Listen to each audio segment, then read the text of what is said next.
Just 2 years ago, it was a dream. Tonight, the star in Frisco, Texas becomes reality. This isn't a dress rehearsal, and we don't have a one time to go around. Let's do it the right way. We want this country to know you need to go to the star.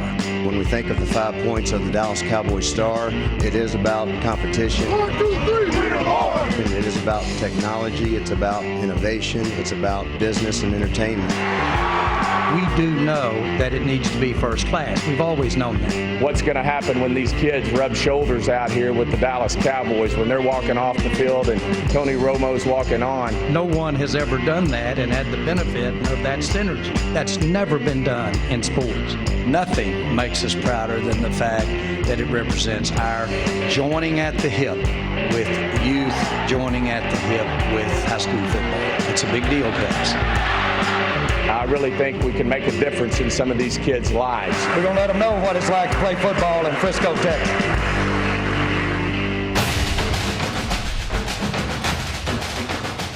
It covers 90 acres. It is the world headquarters of the Dallas Cowboys, a partnership between the Cowboys, the city of Frisco, and the Frisco ISD. They developed the star, the focal point, Ford Center, a 12,000-seat indoor stadium where today 4 teams from Frisco will open up their 2016 season. And up first, we will have Wakeland versus Liberty. Earlier today, the Dallas Cowboys did have practice at the facility. Des Bryant and a number of Cowboys took the time to visit some of the players from the teams earlier this afternoon. Exactly what Jerry Jones wanted them to do. Hello again, everybody. Along with former NFL player Bucky Brooks, I'm Ron Thulin. Well, they say everything is bigger in Texas, and we are seeing that today. Absolutely. This is a remarkable facility. When you think about what the Cowboys have been able to put together, you talk about a unique experience for everyone involved. The Dallas Cowboys have training facilities. They have locker rooms. They have hydrotherapy areas. They have everything that you possibly could want, and then they have multiple practice fields. It gives their players an opportunity to really have everything that they need to be the best players that they can be. I think people know that in Texas, high school football is more than just a game. It's part of the culture in big cities and small cities alike. Absolutely. And so what the Dallas Cowboys are doing is very, very unique. Never have I seen a team really embrace the youth and high school football community, bring them in and share facilities with them to not only give their players state-of-the-art facilities to play on, but to be able to intermingle with pros. We talk about mentorship. It gives those guys an opportunity to rub shoulders with their heroes. Well, our first game, Wakeland Liberty, they open up district play against each other. You look at Wakeland, they have an outstanding running back. He's not very tall, but Jay Orjai packs a punch. I'm going to call him Big Play Jay because every time I turn on the tape, this is a guy that can take it the distance. There you see him, the quickness, the explosiveness, the ability to stop and start in multiple areas in traffic and still find a way to put it in the paint. Over 1,900 yards a season ago, 20 touchdowns. He is a big-time player. He is the focal point of that offense. Well, Liberty has some outstanding wide receivers, and the man getting him the football is Grant Buss. Coaches say they just want him to be a mailman. Yeah, when Coach talks about him being a mailman, he wants him to distribute it to the playmakers that they have on the perimeter. He is a guy that is smart. He's instinctive. He does a great job of finding the right players. But what you want to make sure he does in a big game, don't try and do too much. If he takes care of the football, they could have an opportunity to get off to a fast start. Well, the head coach of Liberty is Chris Birch, and he caught up with Jane Slater of our squad just a few moments ago. Coach Birch, your team has spent months preparing for this moment. Now that it's here, you're on the field in front of this crowd. How does it feel? Oh, it's really exciting. What a great opportunity for our kids, for a high school player to get to experience something like this. Pretty unheard of. So we're really excited not just for our team, but excited for the entire school district and the city of Frisco. Considering this is a pretty incredible atmosphere for their first game this season, what was your message to the team? I said, hey, you're not playing in a special building. You're not playing for any of that stuff. You're playing for the man beside you. I said, go out there because you love your brother, and then everything else will be just fine. Appreciate your time, Coach. Thank you. Ron, back to you in the booth. All right, giving equal time because Wakeland head coach Marty Secord laid it on the line for his team just a moment ago. It's time to get the return. Do you understand? Yes, sir. Okay? We've worked hard for it. You be coachable today. If something bad happens, you just keep playing hard and keep playing hard and keep playing hard. You hear me? Yes, sir. 4 quarters of Wolverine football, and we'll be 1-0. You understand? Yes, sir. Let's go get it!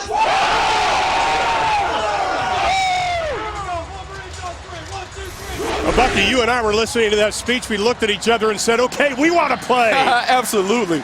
Big environment, big game. First game you want to get off. You also want to make sure that your players can get through those pregame jitters.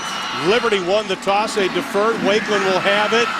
Short kick, and when they get the ball just over the 30-yard line up to the 32, Wakeland will have outstanding field position. Wakeland, the theme this year for them, it's bigger than me. And when we talked to Marty Secord over the last week, he's an extension of this team. This team has taken on his personality. Yeah, absolutely. This is a team that is on the verge of really being a really, really good team, a dominant team in the area. They want to get off to a fast start. Their offense is their best defense. They want to make sure they set the pace, dictate the terms, and allow their offense to get rolling. There's Cooper Chandler, the senior quarterback, has good movement in the pocket and will use it. Here's Orjai. We talked about him. Bounces to the outside. Over the 40, up to the 44-yard line. That'll be good for a first down after a pickup of 11. Here you see him take the handoff, quickly bounces to the outside. We talked about the speed and explosiveness. He's a jitterbug on the turf. They have to do a better job of containing him. Can't let him get to the sideline. Rushed for almost 2,000 yards last season. He stands 5'8", 172. Let's do it again with Orjai. Big cut inside. Into Liberty territory over the 50, down to about the 48-yard line. And Ron, you can see right away they're trying to attack the edges. Looking at Orjai on type, I loved how he was able to get to the corner. There you see the balance, the body control, being able to stick his foot in the ground and get positive yards. Well, Chan Eisen, the offensive coordinator, telling us that he had to simplify the offense coming into this game because of the young offensive line. They want to keep it simple, but when you have Orjai back there, you can't keep it simple. Well, the simplest way you can keep it is to make sure he touched the ball early and often, get it to him. Man. Chandler's first pass complete to Trey Adams, the big 6'3" junior. You know, if you think about everybody having a triplets in terms of having a running back and a wide receiver, Wakeland certainly has that. Trey Adams is very impressive to watch on tape. Big, smooth route runner, nice hands. There you see it as he gets a first down. Had 15 receptions last year for 234. That was a pickup of 17. Back to Orjai, and this time they stuff him for a 1-yard loss. Big play by Will, blasting game. Look, he's been attacking the edges. This is the third time they tried to run a stretch play. This time, Liberty's all on it. Penetration in the backfield stops him for no gain. Jaden Egan coming up from that middle linebacker spot, the senior. May also see him at running back. A lot of high school teams, you play both ways. Chandler fakes to Orjai, dumps it off into the flat. Pass complete to Colby Delishaw. And that'll be good for another first down inside the 20-yard line. Hey, Ron, I really like the combination of running the stretch and then coming back with the bootleg. There you see the little slide technique. Kobe slips out the backfield, gets across the 20-yard line. First down for the Wolverines. Very impressive drive. Hutchins and Adams now wide to the right, and we'll have our first penalty of the football game, and it'll go against Wakeland. You talked about that young offensive line. Sometimes the jitters can take over. Dead ball. Had a little false start, see if they can come back. Offense, number 74. It's a 5-yard penalty. Repeat the down. Our referee is Mike Drybread. Umpire Eddie Alberton. Derek Smith, our head linesman. Matt Laughlin, the lineman. And the back judge, Contrell Gatson. And they're from the Dallas chapter, so they didn't have to travel too far. Want to remind you, coming up in a little bit, we will be talking to the Cowboys owner, Jerry Jones. We want to get his thoughts about this facility. Incredible, to say the least. Chandler, the quick slant. Adams got one hand on it, not good enough.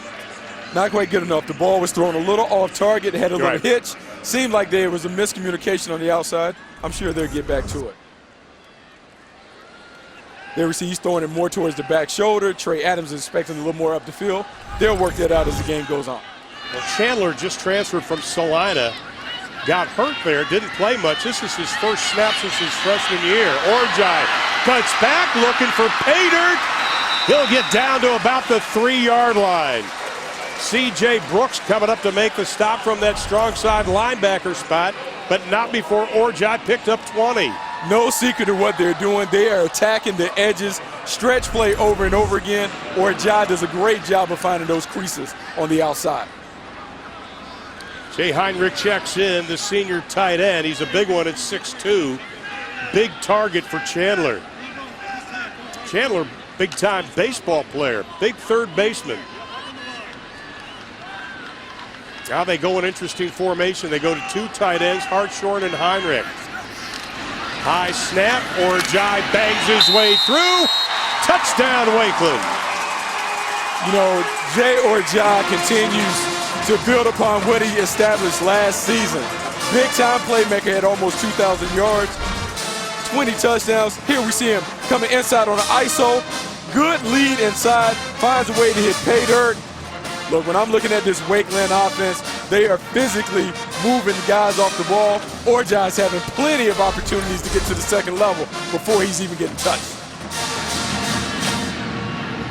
Chris Reno on for the extra point. And it is good. We told you at the Open that Jay Orjai was outstanding runner, and we're seeing it tonight. He bangs his way in from the 3. Wakeland leads by a touchdown.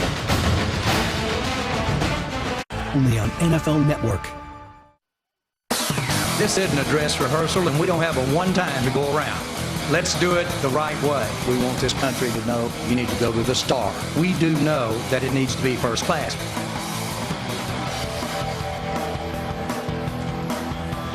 And it is first class. And joining us, the man that had the dream that became reality, the owner of the Dallas Cowboys, Jerry Jones. Jerry, good to have you with us, my friend. It's great to have you here, the network, Bucky. Good to have you on board. I'll tell you, Jerry, need to be out there playing.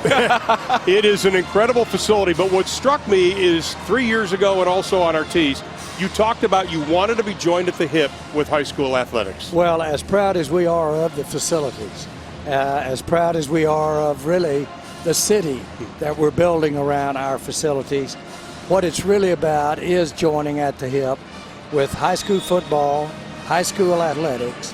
Frisco is such a growth area. It's such an ambitious area in the world of sports, especially for the high school. You know, Texas is just almost overdone about high school, not really. But this gave us an opportunity to really show and be an example for the NFL to show what it means, what the high school programs mean to us, right, and what it can mean. It's about confidence. You know, in the draft, we look at a player, and if he's got his daddy's high school coach or grandpa, right, we give him a plus. If he had a brother that excelled, we give him a plus. That's being around it, confidence. When these players walk out and they're around NFL, he can do it, he's real, I can do it. And so you build confidence. Hopefully we can do that here and set an example really all over the country what the NFL is about. Well, one of the things you wanted is the fact that the Cowboy players can mingle with these young players.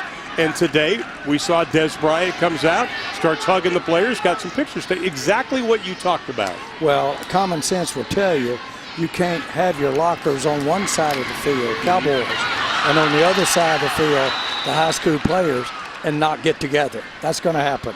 And here is Des Bryant earlier today, and I think that was a big thrill for the players to see that, but it was also, I think, a thrill for you because that was part of your dream 3 years ago. Well, we had a great play at the early games. Back made a tremendous run, ran through people, did everything. I was with the superintendent of schools, and I said, now he needs to just keep running, go right in the Cowboy locker room. We're ready for him over there and can use him. And so I just want them to switch lockers when they're good for the Cowboys. Now, Coach, how big is it for your players to actively kind of serve as mentors to the guys that come around the facility? Well, they know, just like I know, what a role model did for me, whether it be in business or whether it be on the field. And when you see those role models and when you see them do it, that causes you to dream. And those dreams, I had a chance when I played in the Cotton Bowl as a senior in college. We walked through the Astrodome. We were training in Houston. It had never been played in, but it was ready. I saw it, and I thought, this feels like I'm on Mars. This is unbelievable to be in something like this to play football. It never left me. And all my life I thought, well, boy, is that something you could strive to be? I studied it. And when we built the stadium, I thought of when I was 20 years old walking around that Astrodome. Well, it was also fitting that the first cleats on this field were high school cleats. Well, it certainly says what we're trying to say, and that is, again, certainly tangible arena, venue, event center, but at the end of the day, it's the meaning of perception. And these players, these quarterbacks, they'll walk out here on Thursday and Friday. They'll walk right up to Dak Prescott. They'll be right out there while we're leaving the field. They'll be out there. They'll look over and say, I can be like him. He puts that belt on the same way I do. That's called confidence. That may be worth more than speed or physical size, confidence. I want to talk about the fact that you've been nominated for the NFL Hall of Fame. And reading the Dallas papers, the word you kept using over and over was humbled by it. Talk about when you got the call that you were nominated. Well, first of all, there should be, I feel almost embarrassed to have had the experience I've had for 27 years and to have enjoyed the great things of being involved in sports, the NFL, players, coaches, all of the people involved, and get some recognition for it because it's been a dream. Actually, I was a walk-on. Being in the NFL, being with the Dallas Cowboys made me more than I could have ever been. And I just wanted to be better by being involved. The NFL's done that for me, and so it is humbling when you think about the people that have been involved in the NFL and to be that considered. Coach, you talked about something that I think is very interesting. You talked about in the draft process how important it is when you see guys that have had high school coaches that are dads and that stuff. So when you're doing the draft process and you're able to look at some of the guys and you look at their high school accomplishments, how much does it mean to you if you see a good high school player who's done something and your players want to give back? How much does that mean to you? Well, you know that we go all the way back. We check with their neighbors when they were in junior high with a player. That's the kind of investigation we do. And we really do want to see where their role models were. Tyron Smith, number 77, our left tackle. He worked for his family, and they would put him in buildings about 6 at night after school, and he would work many hours the way you clean buildings. Now, that's not child labor. That's just the way you do when you work in buildings. He was in the draft with a Rhodes Scholar nominee. He was in the draft with one of the greatest students, same position. Right. His deal was, though, his work ethic, and he was so proud that he had worked that hard since he was 6 or 7. Now, that's the kind of thing that you say, boy, that may be something that really can relate to what he's going to be doing in pro football, and it was. And so, yes, you do look at their background, you do look at their exposure, and hopefully what we're doing here will allow the closer relationship, a perception by the young guys and young girls to see guys that are doing it and think I can do it too. Well, one of the things that I think that people have to realize when they come and visit the Star, and you'll be able to do it, it's a complete experience for the fans, not only of the Dallas Cowboys but the National Football League. But we had your daughter, Charlotte, and she gave, along with Michael Irvin, a little tour. It is impressive because it embraces the Cowboys' history, but also is part of the Cowboys' future. Well, I think that... He hugs himself. Well, of course, we wouldn't have gotten those championships had it not been for his spirit. He had such a work ethic, but it was passionate too. And he's maintained that. And, of course, we're glad to have him on the network too and appreciative of that. But, again, the point is, Michael suggested to the commissioner that all rookies go to Canton for their indoctrination. And he said, the young guys need to come up here and see the guys that have done it right, got the most out of it. That's the first thing they need to see. There's an element here. This is for football. This is for the NFL, our facility here. Absolutely incredible, Mr. Thanks, Jones. guys. Thank you so much for spending time with us. Good luck to you guys. Well, Wakeland added 7 more. Jay Orjai on the touchdown. We'll be back with more from Frisco in a moment.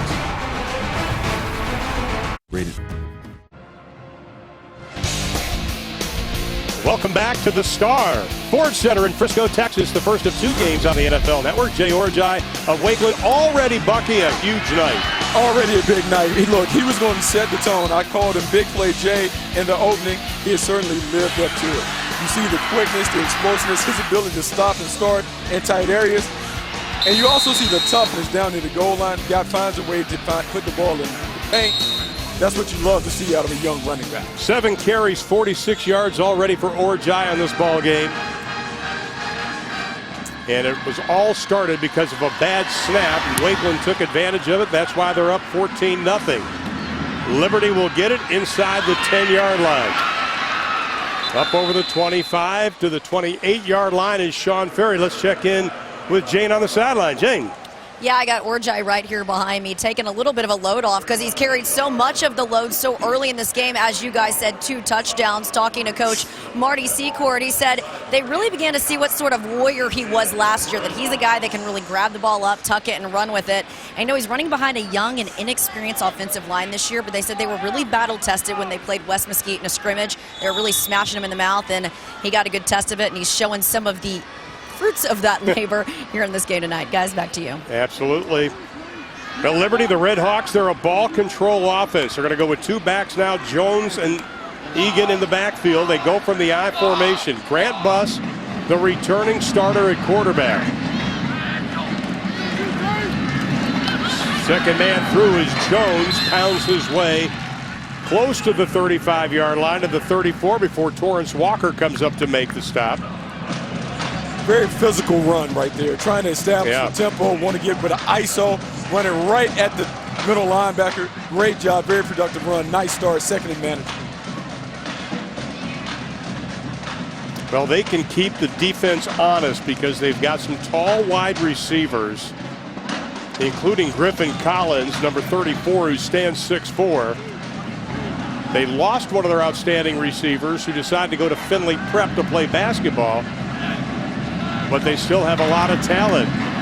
They're going to keep it on the ground with Jones. He gets the first down up to the 40-yard line. They're expecting big things for Jones. Started 5 games as a freshman, was nicked up most of his sophomore year. Getting him back, he's a tough physical runner. They want to lean on him to establish the tone and the tempo very early in this game. Now, one of the things they're doing, they have a new offensive coordinator, Matt Swinia. He's been a defensive coordinator for 13 years. They moved him over the offense, but Bucky, he said, he was telling us last week, it gives me a perspective. I know what defenses are going to try to do to us. Absolutely. He does know the weak points of defense. I expect to see a multiple offense, one that attacks in a variety of ways. Quick pass to Collins. We talked about him, the big 6'4" senior. He's a jack of all trades at that wide receiver spot inside the 50. He gets into Wakeland territory. Yeah, what we're beginning to see now from Liberty is they're establishing the inside run and using the complementary bubble screen on the outside. They want to kind of get those edge defenders out of the box so Jones can have more room to run. Look for them to do more bubble screens as they try and create that tempo. Well, he picked up 11 on the play. Now Nathan Cabago goes wide to the left. Near side is Jordan Jones. Egan in the backfield. We've got whistles. We have flags. You know, picking up where Jerry Jones was talking about. Number 32, offense, 5-yard penalty. Repeat first down. On Dimitri Jones. But when they first saw these teams that are playing today, first saw the facility a week ago, last Friday, they were in awe. I mean, this facility, when you walk in, you see the video boards, the stands, the locker rooms provided by Nike. It just blew these young kids away. I mean, it blows me away to be able to see a facility like this, to think that every Friday night, every Saturday, you have an opportunity to play in a facility like this alongside your heroes coming in and out. It's a kid's dream to be able to have that kind of environment to be placed in there. Well, they're not only going to be playing football here, but also soccer. The quick look in off the hands of Collins, incomplete. Pass seemed to be there. Here's Chris Birch, the head coach of Liberty in his 3rd year. Had a great story. We were talking about former places he coached. He said the first place he coached was in the middle of nowhere. He actually built the press box. He said, I don't think OSHA would have approved of it. I mean, he has come a long way. He is trying to get this Liberty team back in the playoff for the first time in a long time. 2011 was the last time they made a playoff appearance. Has a lot of work to do. Has a young team trying to get those guys to buy in, have a little confidence, and maybe they can go a long way. Collins was flanked out to the near side. They go across the middle. The pass is low. Was intended for Jordan Jones. And Buss just didn't have enough on that. No, just didn't have enough, and we see already what one penalty can do is put them behind the chains. Now they're having to pass. That's not the way they want to play. They talked about their quarterback coming into the game, Buss being a mailman. You have to have him in favorable situations so he doesn't have to do too much from the pocket. Well, this Wakeland Wolverines squad, they play a multiple defensive 3-4 base, multiple coverage looks. And Grant Buss is seeing a lot of different coverages right now. Buss will roll to get away from the pressure. Looking, throws across his body. Pass is caught. First down, Kabongo. You know, that's a nice combination. What they ran, they rolled Buss out to get him away from the pressure. But then we saw a curl wheel combination where the inside slot receiver runs a flatten up, creates a space for the outside receiver, Kabongo, to run a curl route. Easy pitch and catch. First down for Liberty. Pickup of 18. Kabongo had one reception last year. He already has one this season. Now Kabongo and Collins go wide to the left. Jones goes in motion. Ball on the 36-yard line, and Chris Birch runs out on the field. Wants to call a timeout with 3:35 left in the opening quarter. Liberty.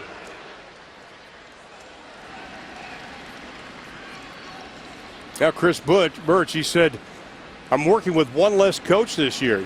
Said he interviewed other defensive coaches, but it just didn't feel right. Says, so I have taken on the part of a defensive coach, and that's tough because we've seen the trend now, head coaches delegating more responsibility to their assistants.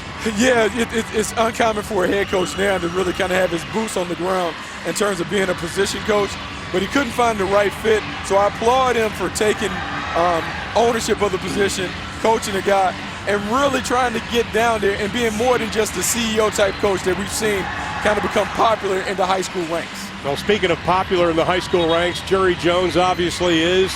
The crowd standing, waving towels as he walks in front of them, giving him a thumbs up. We'll be talking to Stephen Jones a little bit later and get an update on the Tony Romo situation. Of course, Tony Romo is going to be missing some time with that back injury. And I go back to what Jerry said at the beginning of training camp this year for the Cowboys. He said, it doesn't matter who gets injured. We're not going to talk about that. We're going to talk about the players we have. And I have a feeling that's what they're all doing. Absolutely. They got to go with who's available. Four wide receivers to the left. Tried a little pick play, and Collins a little bit strong on the throw from Buss. Collins just couldn't get it. I'm not sure. I think it looked like they were trying to pick on that. You know, it was a couple of different things. It was almost a bit of a gadget play because it was an overload, unbalanced formation to the field. What messed the quarterback up, Buss, he ran into his running back, so he wasn't able to make a clean throw. I think they'll go back to that at some point because the numbers were to their favor on that bubble screen. It really was, and it looked like they had some running room on that. Now Kabongo goes wide to the left. Second down and 10.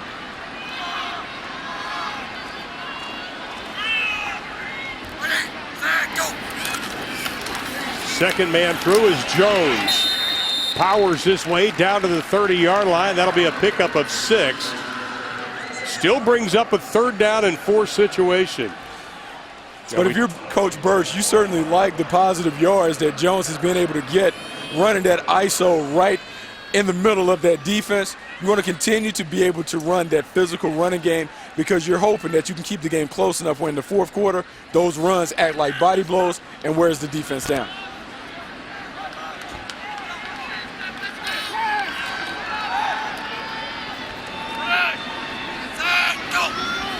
Ninth play of the drive. That'll be good for a first down as Jones gets down to the 20-yard line.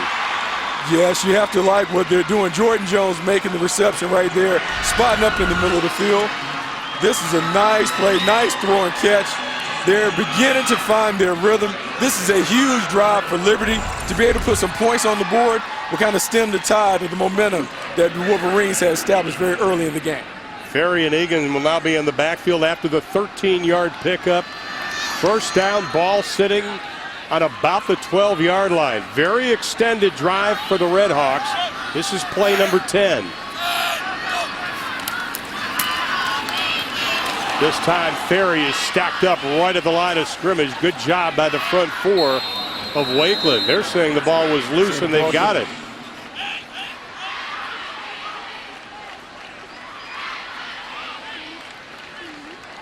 Like Liberty's got it. Yep. Yeah.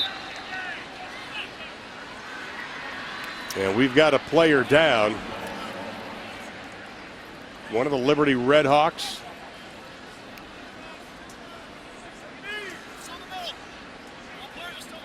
And they're going to come out and take a look at him.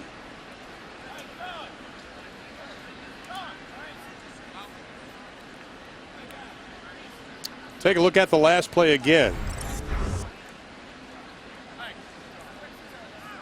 Once again, ISO hand up, great penetration. 62 gets in there, makes the play. Gage Mullis gets penetration into the backfield, makes a big hit. Loss of about a yard on that play.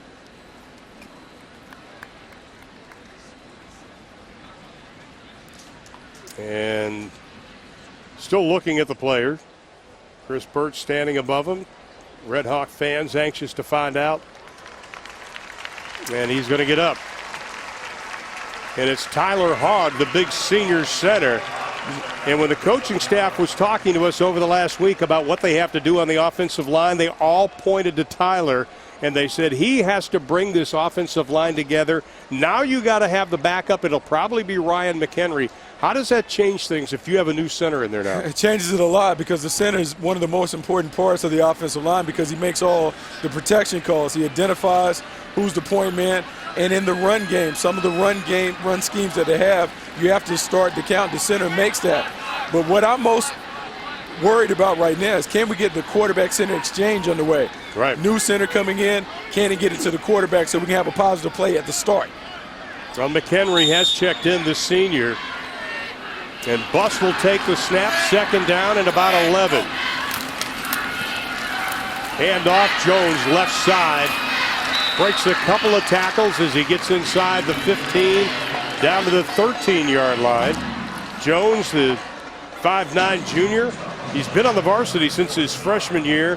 Rushed for over 425 yards last season.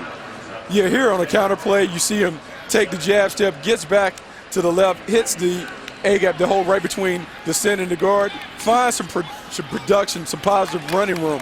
What I like about him, what I've seen thus far, is his ability to run behind his pass. He's finishing consistently falling forward. This is a drive that has consumed over 5 minutes. And a penalty, and that's going to be motion again against Liberty. Yeah, you hate. False start, offense, number 52, 5-yard penalty, still third down. Blaine Rowe, the left tackle. You know, it changes your play call now as an offensive coordinator. You had a manageable situation. We saw there they were probably going to do a counter pass where they could roll it out, give the quarterback a run pass option. Now at 3rd and 11, you're probably in a traditional drop back pass play. I think it'd be a little tough to kind of find production, find a way to move the chains on this. So instead of 3rd down and about 5, it's 3rd down, or 3rd down and 6, it's 3rd down and 11. Now they send Kabongo and Griffin, or Collins, to the left. They go to the right, pass tipped, incomplete, looking for Jordan Jones. Trey Adams, the right corner, a big guy at 6'3", is the one who made the tip, and now they're going to have to punt or try the field goal. And they're going to try to kick the field goal. They need to come away with positive points. They need points on this possession. You have a long, extended drive like that. You would hate to not be rewarded by putting 3 on the board. This is a big kick. Josh Fuller will kick it. Also a soccer player. High snap, gets it away. And it is no good. So an extended drive of nearly 6 minutes for Liberty, and it comes up empty-handed. How about we talked about the fact that Texas is high school football. 9 Heisman Trophy winners have been from the high schools in Texas dating back to Davy O'Brien back in 1938. Impressive list of names there. Very impressive list of names. And when I look at this list, I see some of my own childhood heroes: Earl Campbell, Billy Sims, Tim Brown, as a guy that had a chance to play with the Oakland Raiders. As it flips over, how about Andre Ware, Heisman, guy that is a big-time player at the University of Houston. RG3 being another productive player who's trying to kind of restart his career in Cleveland. Texas football is king, and we've seen some of the best players in the country come from the state of Texas playing high school ball. Well, that was a 13-play, 6:05 drive, and you come up empty-handed. So with 40 seconds left in the opening quarter, Wakeland leads by 2 touchdowns. Offense, We've had a lot of false starts and a lot of motion. First down. Sort of what we expect to see in an opening game. Yeah, opening game, you're going to see a lot of pre-snap penalties, false starts, illegal motions, illegal procedures, those things. What you're hoping is after a quarter or so, the game settles down, the emotions are under control, and then you can get to playing clean football. Orjai almost 50 yards rushing already today. And we've got back-to-back penalties. Now you're getting backed up. Now it gets a little dicey. False start. Offense, number 74. 5-yard penalty. Remains first down.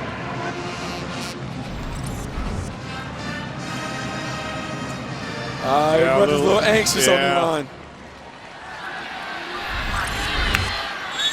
Rafidi Kermine is the one who had the little shake there. So now Cooper Chandler will go back to work. He has been outstanding so far today because he's got Orjai running the football. Bouncing to the outside, little juke step. Crosses the 25, and C.J. Brooks will run him out of bounds, but not before he gets to the 27-yard line.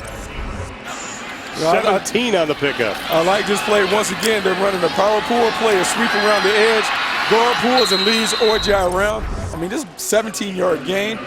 You have to like what Orjai has been able to create the first quarter. Orjai averaged about 10 yards a carry last season. That's remarkable. This time the quick look-in shot, complete, caught by Hutchins. That'll be good enough to move the change. Hutchins, the senior leader, great route runner for this team. You know, what we saw there was really a run-pass option play. We talked about all the time in the college game, RPOs, a little fake dive, throw a quick hitch to your wide receiver right there, 5 yards, is really an easy concept for your quarterback, allows him to get into a rhythm very early. Well, that's going to do it for the opening quarter. First of 2 games here on the NFL Network. Liberty finds themselves by 2 touchdowns, both courtesy of running back Jay Orjai. Sellout crowd of nearly 12,000 on hand. We'll have quarter number 2 between Liberty and Wakeland on the other side of the break.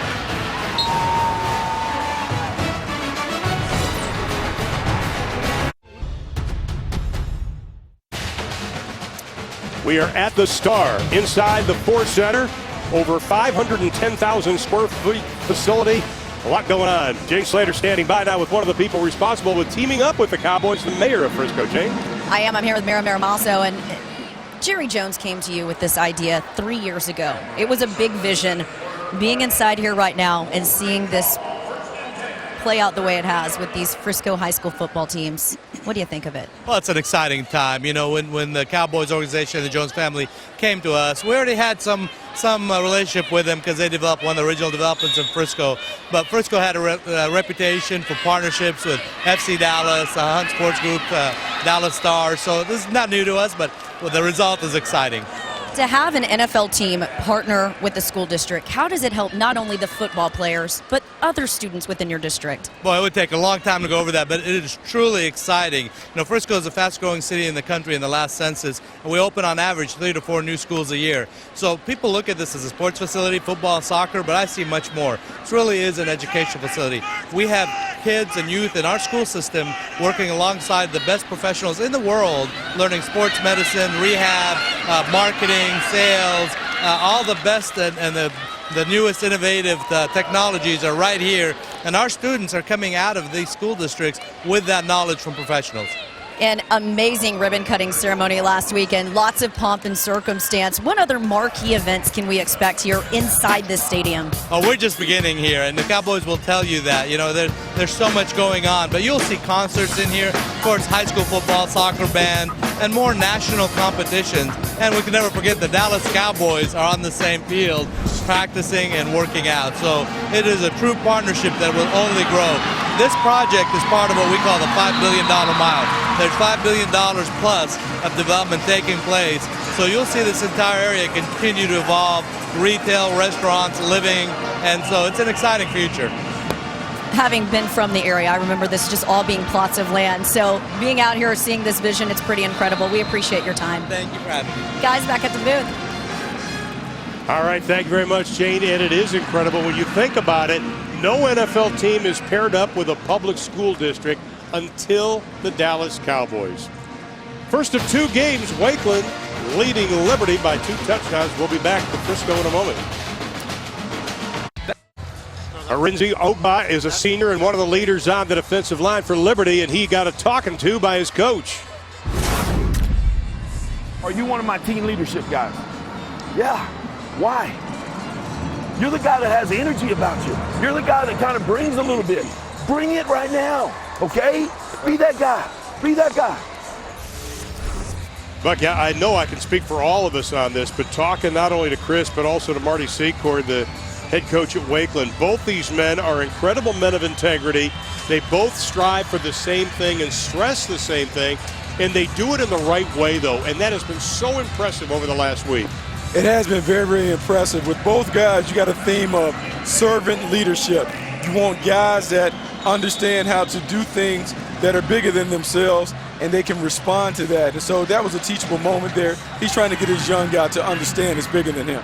Now Wakeland after a big gain, now 1st and 10.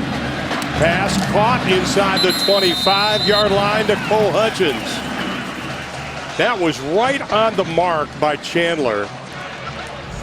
You know, the combination of the run game and the quick passing game is really giving Liberty problems. And you and I were, as we have another penalty, but you and I were looking at the beginning of the game during team warm-ups. Chandler's got an interesting throwing motion. He kind of cocks the ball right next to his ear, and then boom, he gets it out quickly. He does have one of the quicker releases that I've seen from a young high school quarterback. The ball comes out of his hands with tremendous pace and velocity. He gets it to his wide receivers very early. 74. That's a 5-yard penalty. It's still 1st down. That's what you like to see on a quick rhythm offense that Wakeland has been able to run. Well, they wanted to spread the passing game around, and they've done that today. Orjai joining Chandler in the backfield, and he's got it. Looks for one block, leans forward down to the 25-yard line. Pickup of 3, Scott Troutman, the senior, coming up from that defensive end spot to make the stop. You know, they're doing a really good job of attacking the edges. Orjai is consistently, repeatedly being asked to go to the offensive tackle, going outside the offensive tackle and beyond, really getting him on the perimeter, and he's dangerous when he gets to the open field. Absolutely. 3 wide receivers to the left side. That's where Chandler's looking. Going down the middle, caught inside the 5 down to Cryer. They're going to say he's down to the 2-yard line. He is an elusive slot receiver, and we saw it on that play. Yeah, I mean, what you're seeing is a guy being able to work one-on-one. There, it makes a nice little stick move like he's going to the corner, flashes across the safety's face to the post. The ball is delivered on time. 1st and goal for the Wolverines at the 2-yard line. Pickup of 24 on the play. Now they're going to go to a 2-back set as Orjai and Colby Delishaw come in. Delishaw, he's a tough, up-the-middle kind of guy. They also bring a lineman, put him in the backfield. And it is loud. Cameron Thompson. Game, number 12, offense. Oh, boy. 5-yard penalty, still 1st down.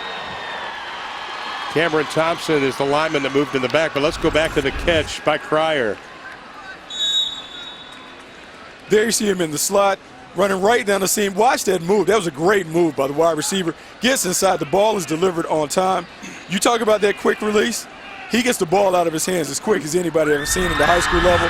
Nice play design. 5 penalties against Wakeland. Orjai looking for some running room, gets down to the original line of scrimmage. Arthur Davis finally trips him up at the 2-yard line.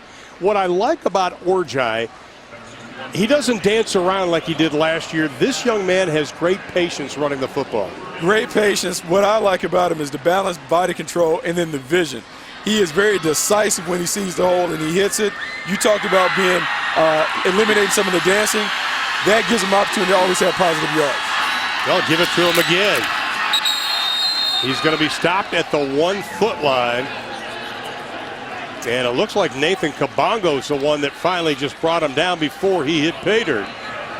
Now, I mean, this is a big third down play for Liberty. They need to stand up. They need to see if they can force them to kick a field goal, because that would still keep them in striking distance. I worry about them giving up a touchdown. Will all the wind and air come out the balloon? You have to see if they can stand up and give themselves life right now in the second quarter. Both teams putting sustained drives together. This is the 10th play for the Wakeland Wolverines. 3rd and goal. Orjai over the top and in for the score. His 3rd of the afternoon. Bo Blanton, the center, an outstanding block.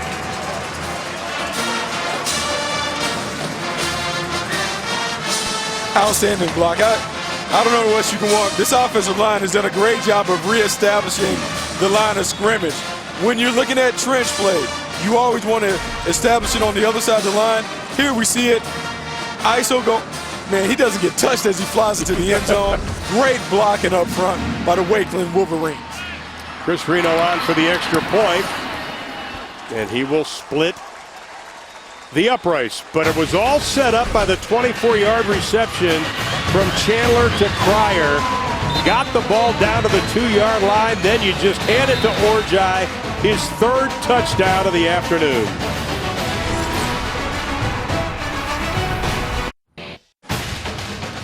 Wakeland leading Liberty 21-0, courtesy of running back Jay Orjai. And you can get souvenirs from the Cowboys and your favorite high school team. NFL Total Access is the only live nightly show dedicated to the NFL. NFL Total Access tonight at 11, live on the NFL Network.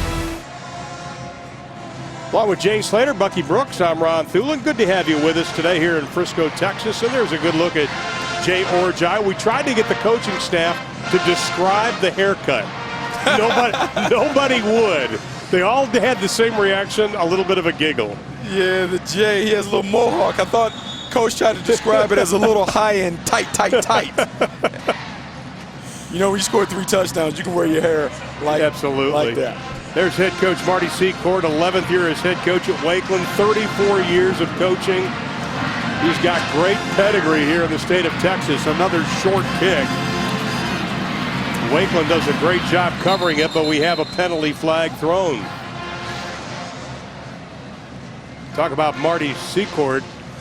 He was with the legendary Randy Allen, who's the coach at Highland Park High School, where Jerry Jones' grandson had a big game last night. We'll be talking to Stephen Jones, his dad, after this. There's a good look at Marty. They've had 3 straight by-district losses, looking to break that slump. Holding on the return team, number 23. 10-yard penalty from the end of the run. First down. And Marty's saying we just got to make some plays because they've been so close in the playoffs, have never won a playoff game, but their theme is it's bigger than me. Yeah, what you're trying to do, we heard in the pregame talk, he talked about execution. When we talked to him earlier this week, he talked about just getting his guys to really understand the importance of execution. If they do that, they'll have opportunities. That's what he's trying to build on as they get a jump start and maybe a playoff run. Well, they've got 8 minutes and 4 seconds to work here in the second quarter to try to get on the board. Almost must situation if you're Liberty right now. Here's Jones. Can't break a tackle. Good job by Heinrich. Wrapping him up after a short gain of only 1.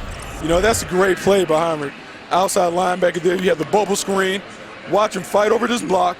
Maintains. Great tackle. Wraps him up, puts him down. Only a 1-yard gain on a play that should have had 6 or 7 yards. Well, talking to the coaching staff about Jake, the 6'2 senior, they said he's one of those guys that shows up every day. Had 58 tackles last season. So Grant Buss Needs 8 for the first down. The quick look in, caught by Collins. That'll be close to the first down. Should be about a half a yard short, depending on where they mark it. That was nice plays. Courageous catch by Collins going in there in traffic. Hard to catch the ball and focus on catching the ball amongst so many big bodies. Great job of snatching it and tucking it away. Make sure he secured the reception. Oh, both coaches said the same thing. They tried to keep the hoopla of this whole week away from the team, but staying focused for both has been a little bit of a challenge. Now Kabongo on the near side, 3rd down and short. Buss loses it, has to fall on it. That's a tough break. Heinrich was right there. That is a tough break. Seemed like he pulled out a little too soon. 3rd and 1, critical situations you have to execute to not be able to get the quarterback-center exchange done. In that situation is really disappointing if you're Chris Birch looking over from the sideline. Josh Fuller will be standing at his 10-yard line to kick it away. Lewis Blunt will receive it just on about the 35-yard line. This is going to be a short kick off the side of his foot. Blunt's going to let it roll and wisely do so. Rolls down to the 35-yard line, 39-yard kick, so it was an effective kick for Liberty. And Wakeland will take over, leading 21-zip.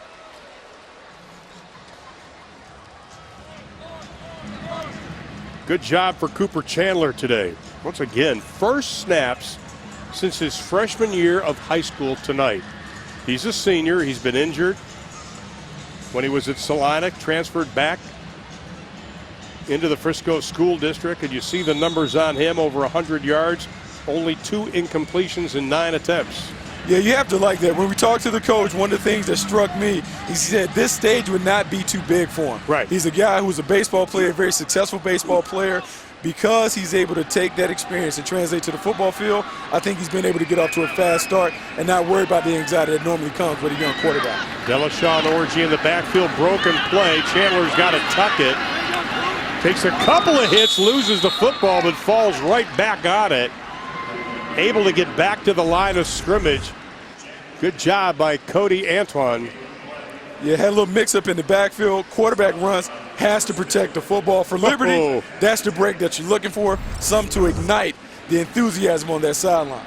How about that, though? You get the fumble, and you fall right on top of it. What are the odds? 2nd down and 10 for the Wolverines. Little play action. Dump it off, Delashaw. C.J. Brooks, also an H-back. Nice job on the coverage. Maybe picked up a yard or 2 on the play. That was a good job, though, by Brooks. Good job conversion on the play. Made sure they didn't give up the extra yards after the catch. Now you force Wakeland into a long yardage situation. The Liberty defense must come up with a big play right now. Give the ball back to their offense. Inside of 5 minutes left in quarter number 2.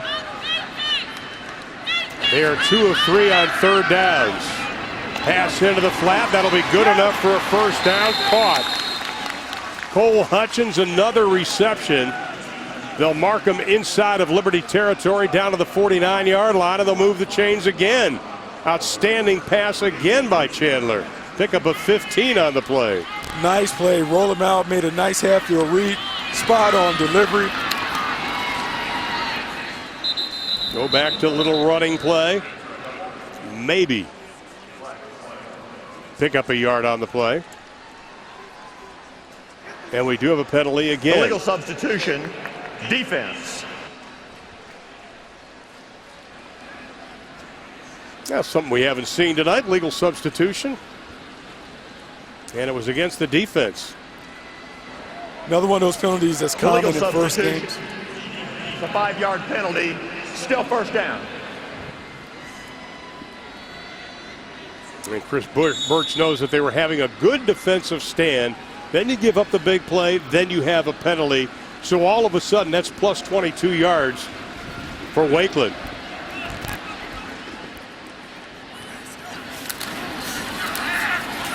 Going up deep, looking for Hutchins. Through his hands, incomplete. Pass was there, though, Bucky. wide open. They've been setting up. They've had success running a little play action pass, one-on-one on the outside. The receiver is biased, man. Spot on delivery. Oh, great job. My. Sometimes as a wide receiver, the toughest ones to bring in are the ones where you're wide open and you don't have a defender running right with you stride for stride. I think Cole's going to have to take Cooper out for a little milkshake and a burger after this. He better do Try that. and make it up for him. There you go. Second down, less than 5. Orji loses the handle. Ball is still loose. We got a scrum at about the 47-yard line. And I think Wakeland got it back, and they did.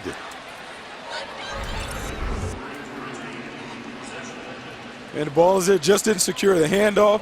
The ball is out. Again, another case of bad luck for Liberty. Just can't seem to get the ball to bounce their way. And it looked like they were in a position to pick up the ball. Liberty was. Loss of 9 on the play. Brings up third down at about 14. Chandler low snap. Trying to set up the screen, and they do to Delishaw. Liberty closes quickly and able to get back to the original line of scrimmage, which was at the 49-yard line, and they're going to have to kick it away. Good job of defense. Way to win on that third and long situation. That is something positive that you go into halftime and build on. Joseph Carlson committed to Air Force already. He is back to punt, standing at about the 37-yard line.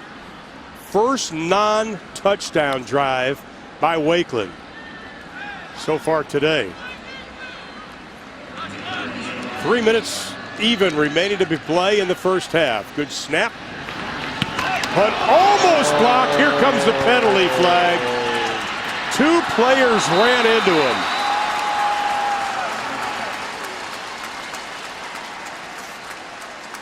Carlson took quite a wallop at 36 yards on the kick, but it's coming back. Yeah, big thing here we got to see running into the kicker on the defense. That penalty's declined. First down.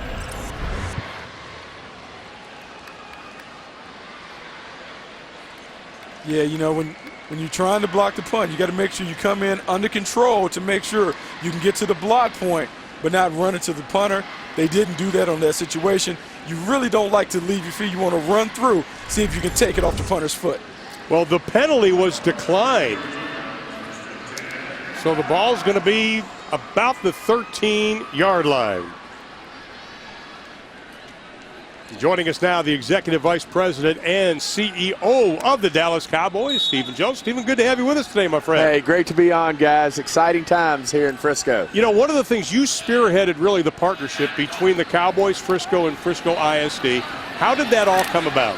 Well, first of all, obviously, to have a very visionary city like Frisco and one of the greatest school districts in our country, and the Frisco Independent School District, it's easy to make a deal. And, of course, we immediately saw really a foundation in terms of partnering with the Frisco Independent School District and letting this be all about the kids. And, you know, a lot of people want to say, well, there's too much emphasis on sports already, but that's not really the case. At the end of the day, is it about the football players on the field? Of course it is, but it's also about the band members. It's about the pep squads. It's about the cheerleaders. It's about the marching band, the dancers, and then all the people in the community who want to come support these kids. So we really saw it as a huge way to integrate a community into our sport. Obviously, we're into the grassroots of our sport and kids and playing the game the right way, the safety of the game.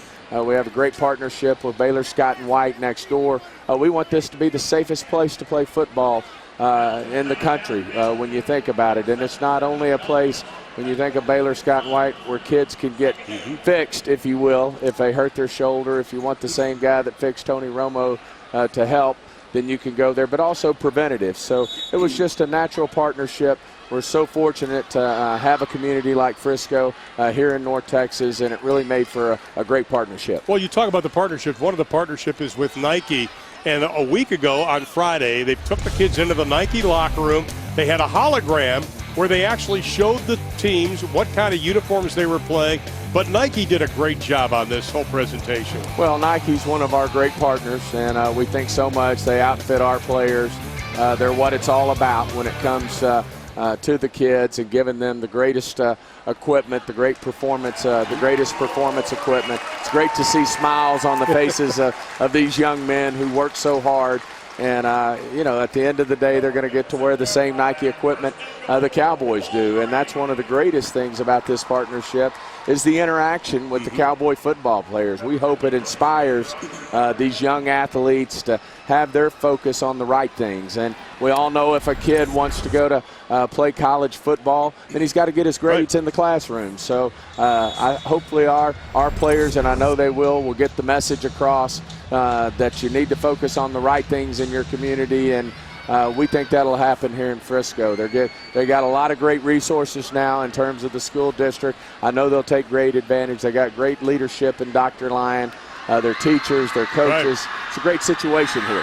Oh, Wakeland's about to score again after the penalty. They fake it to Orjai, rolling out, looking, touchdown again, Wakeland. They make it look easy. They do. Hopefully our Cowboys can do that this year. Hey, you talk about the facilities here, and I got to tour them last week. We saw the Whirlpool. We saw the Cowboys facility. And I've been doing this a long time, and the only word that comes to mind is spectacular. And I'm not trying to oversell it. That's the truth. It is incredible here. Well, this is a generational facility, not unlike AT&T Stadium, this Ford Center, the Star.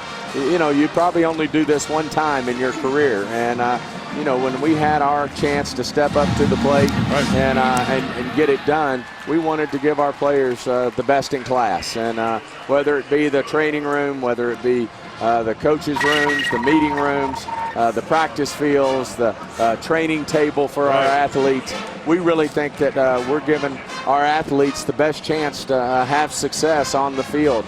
We talk about a lot, going back to it, player safety, player health and safety. It's at the top of our list, and that's why we, as I mentioned earlier, we partnered with Baylor Scott & White. We've got some of the, now we believe, some of the finest facilities in the world, and we want our athletes to be able to get the most out of themselves. How have your players responded to the facility, seeing such a spectacular and extravagant facility like this? How have your guys responded to having a first class? You never know what it's going to be like. You have so many bittersweet memories at Old Valley Ranch, but then they come out here and they take the paper off of it, and the response has been amazing. The players are just beside themselves. I know I've already heard that several of them have already come out of meeting rooms and they're interacting with selfies down on the football field, which is what we hope for, that Des Bryant will be hanging out with their receivers, that Tony Romo will be hanging out with their quarterback, a man, NFL Man of the Year like Jason Witten gets down on the field and gets to have a conversation with the player. Our coaches interacting with their coaches. It's what we all thought might happen. And I do believe it's happening, and our players just have absolutely embraced our new facility. You mentioned Tony Romo. We got to get the latest on him. I think all of us Cowboy fans, when we heard the news, we went, oh, my goodness. However, at the start of training camp, your dad talked about we're going to worry about the players we have here at this point. Number one, update on Tony Romo, and where do you go from here? Well, first of all, you'd be naive to say it's not a setback when you lose your starting quarterback in this league, especially a player Tony Romo's stature. But as you said so well, we want to focus this year on the players that are going to be able to play. I know Tony feels that way about getting Dak ready to play in our opener. Tony does have a fracture in his back that we're going to monitor over the next few days and week.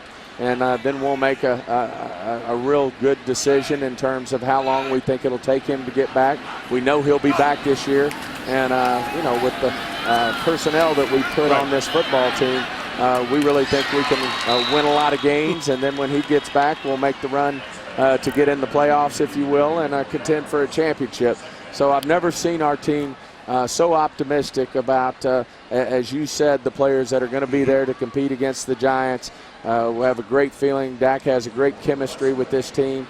We built this offense to take some pressure off of Tony, and it just so happens now it'll take some pressure off a rookie quarterback. I think any quarterback would like to play around this offensive line, this group of receivers, this group of running backs, this tight end. So we're still so optimistic about the upcoming season, and we know at some point we're not going to dwell on it, but at some point Tony will be back. But contrary to reports, there is no official timetable. We don't have an official timetable. We think it's premature. We want to be fair to the process, and we'll work through that. Okay, let's talk about one of the outstanding quarterbacks in Dallas, his son. Over 300 yards, 4 touchdown passes last night.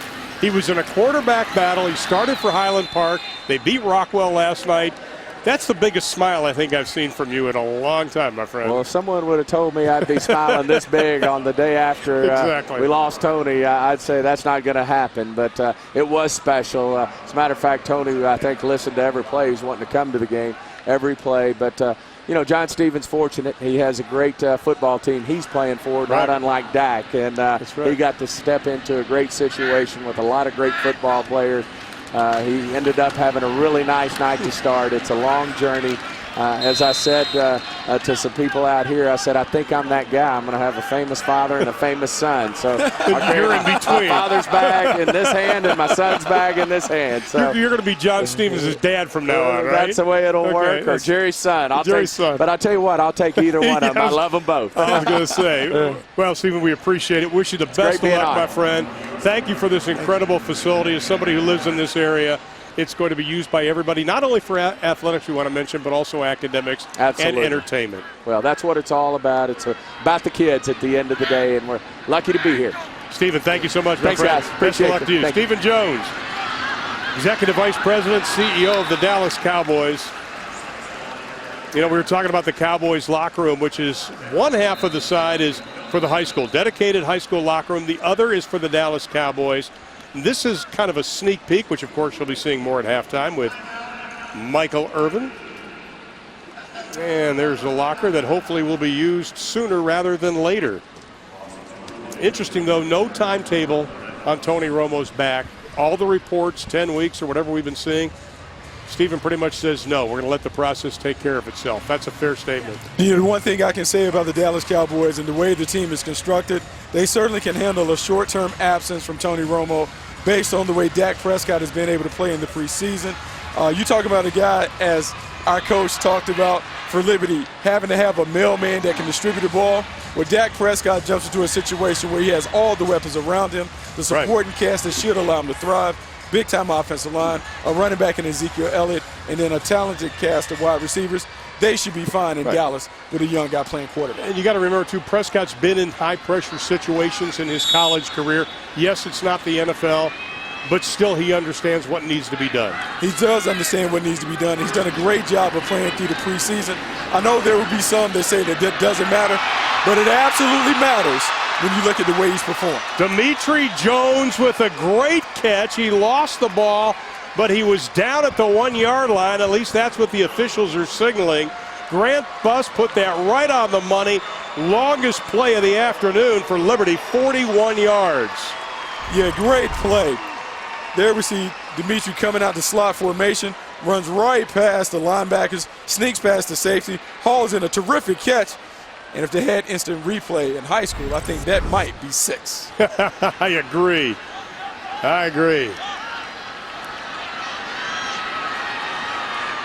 No timeouts left for Liberty, so they're going to have to punch it in with 25 seconds. Oh, my. Unopportune times, 19 seconds left. They have to understand it, see if they can clock the ball. You have to spike it now because the clock is running again. And Buss, he does spike it. 9 seconds to play, no timeouts for Liberty.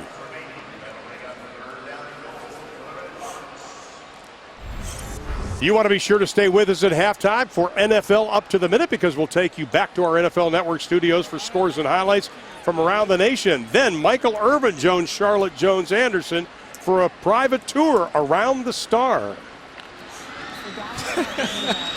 This is really our history by the numbers.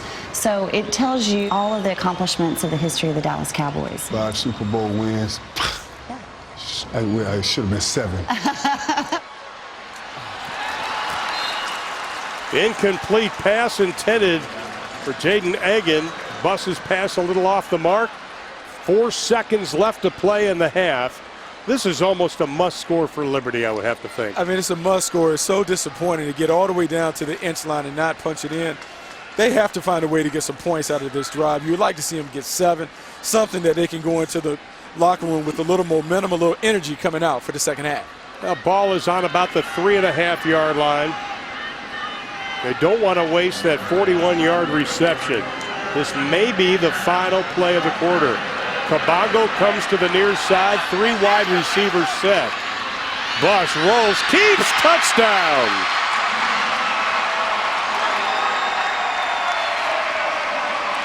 Nice play, nice option play. They kind of dug into the bag of tricks. You saw kind of a scattered formation. Guys spread real wide to the sideline. Bus runs the option to the right. Gives him really a one-on-one situation. He is pitching off 33, slow plays it, doesn't commit. He's able to sneak in for a touchdown. Big score for the Liberty Redhawks. Josh Fuller for the extra point off the hold of Carson Morris. And it is good. Clock shows zeros, but Jay Orjai, 3 touchdowns for Wakeland. They win up 28-0. But Liberty, a much-needed score as time was running out. Grant Buss taking it in from just about 3 yards out. 28-7 is our score at intermission. Still very impressive for Wakeland. Coach Secord's squad did a good job of running the football with Orjai and mixing up their plays. They are picked to make the playoffs again this year. Let's check in.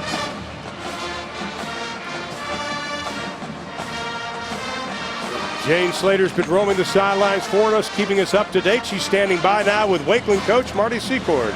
Hey, Coach, how important has Jay Orjai been to this offense? 3 touchdowns in the first half. Well, there's no question. I mean, we have to establish him in the run game we have, and that's been the difference in the ball game so far. But our offensive line is doing a great job. Young offensive line, but they're showing promise right there. That's what we need to happen. Coming off the field, you looked a little frustrated. What are you frustrated about, Coach? Well, we got receivers moving down there, and they're not calling it. Everybody's supposed to be set. That's called rules of football. All right, appreciate your time, Coach. All right, but his team is up 28-7, so he probably is smiling inside. Coming up next, we'll send you to our NFL Network studio for scores and highlights from around the nation. Then a very special treat. Michael Irvin joins the Cowboys' Charlotte Jones-Anderson for a private tour around the stars.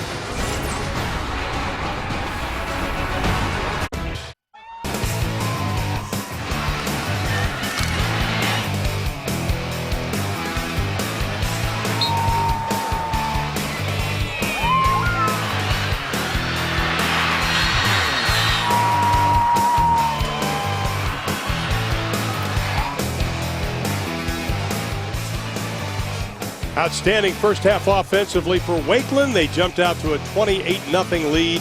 Liberty scored late, makes it 28-7. Along with Bucky Brooks, I'm Ron Thune. And I think you look at that first half for Wakeland, they had a great combination of throwing the football, but also running the football with Jay Orjai. Yeah, it all starts with Jay Orjai. Jay Orjai really put his footprint on this game very, very early.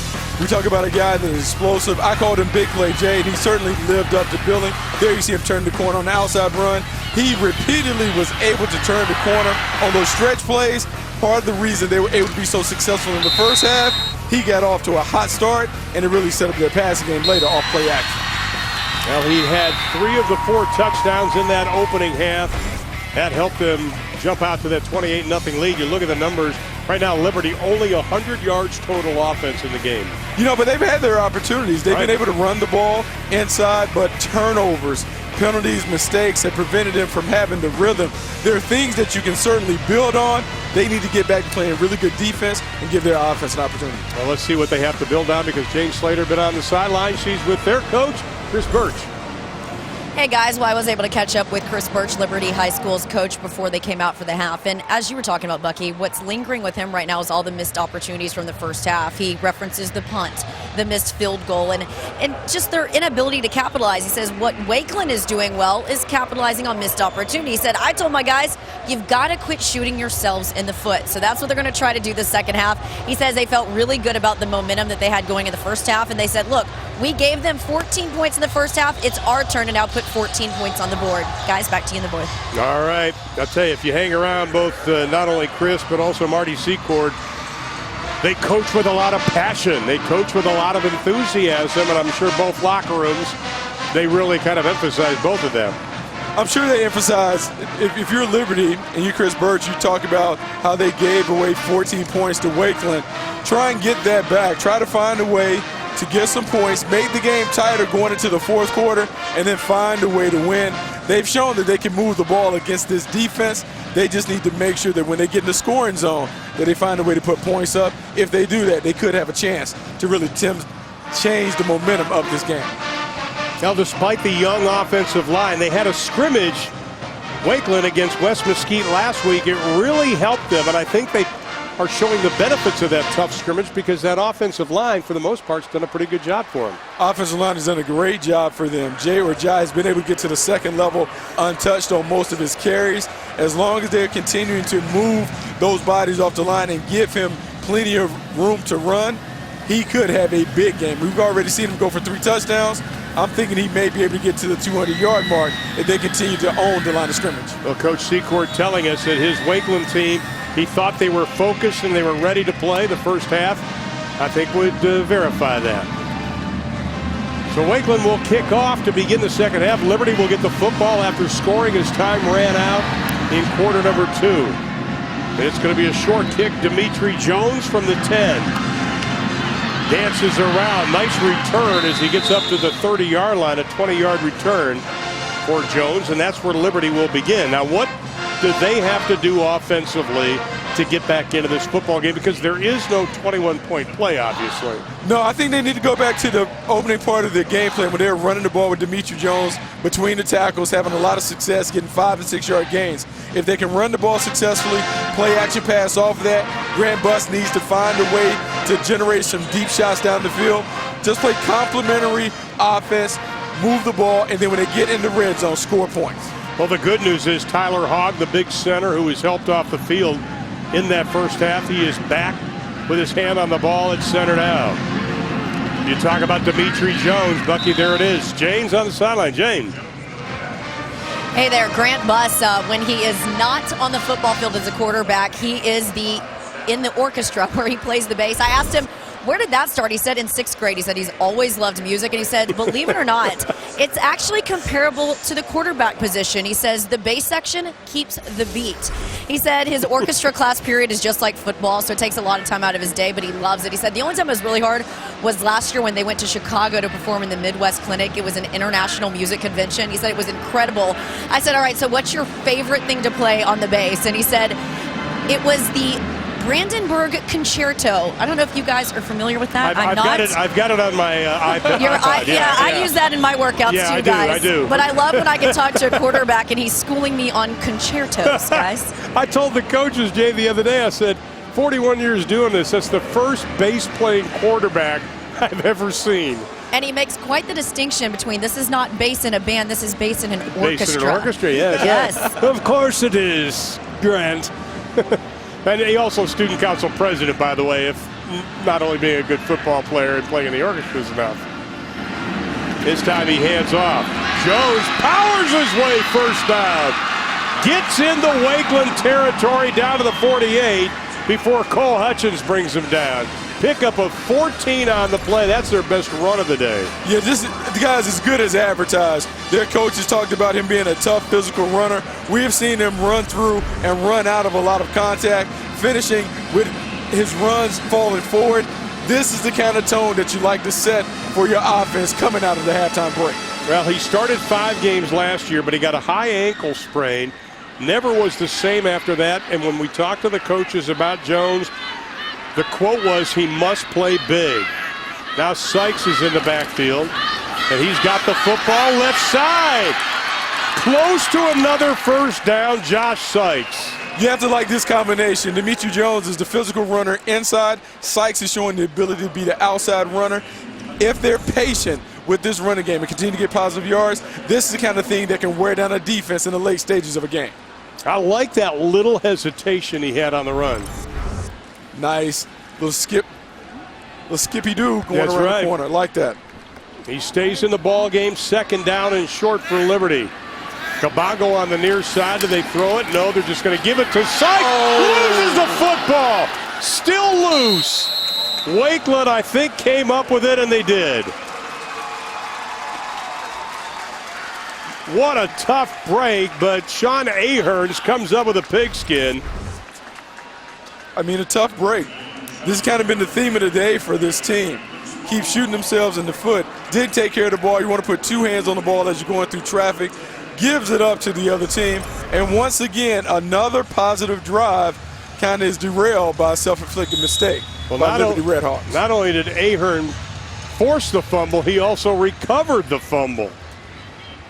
Give him a sticker on his helmet for that, Coach. He certainly should get a helmet sticker. He gets a helmet sticker. Extra lunch money. Here's Orjai again. Look out. Over the 40. It's a foot race. Caught from behind inside the 20. Griffin Collins finally brings him down.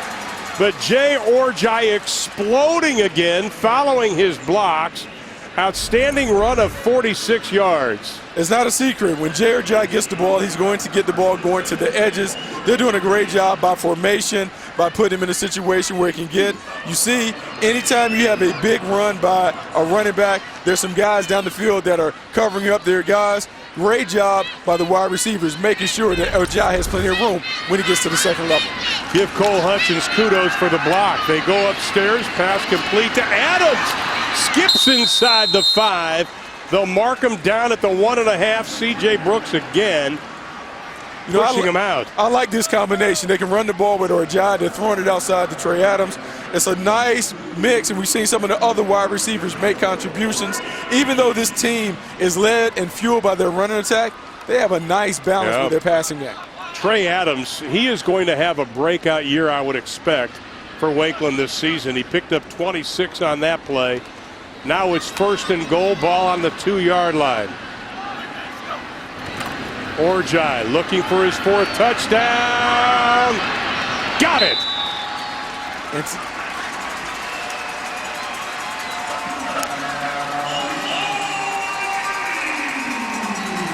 And we talked about it. The guy had almost 2,000 yards a season ago. Takes it to the edge. Great blocking up front. Now it's just a foot race to the corner. He wins that race every time. 4 touchdowns for Orjai. Cameron Thompson, another outstanding block for Wakeland. They're getting good blocks, but Orjai is the man. Coaches say Jay Orjai became a warrior last season. He's a warrior tonight. First, this long run, outstanding blocking downfield by Wakeland. That led to the touchdown, following a turnover, and Wakeland leads it 35-7. NFL Network. Here's where the Cowboys play their game in Arlington, Texas, and to get to the Star, you got to go by Dallas-Fort Worth Airport, the old practice facility, Valley Ranch, which is at Irving. Then you go up Central Expressway and you reach the Star, which is in Frisco, Texas. And of course you have all the Frisco high schools. Frisco School District, the fastest growing school district in the state of Texas. Lebanon Trail opened up in 2016. They're going to have another high school opening up next year. They try to keep the enrollment at about 2,000 per high school, and you can see how they have grown. And think about it, just 13 years ago, there were 600 students in one high school. Kind of amazing and remarkable if you think about it. Talking to some of my college buddies about recruiting in this area, they say, look, it's a lot of talent. We're seeing some of that talent on display. Jay Orjai, some of these other guys will have an opportunity to maybe play football beyond high school. Well, Cabango caught the short kick, was able to return it 22 yards. But can Chris Birch's team respond? They were on a nice drive. Of course, they had the fumble. And boy, that just opened up the door again for Wakeland.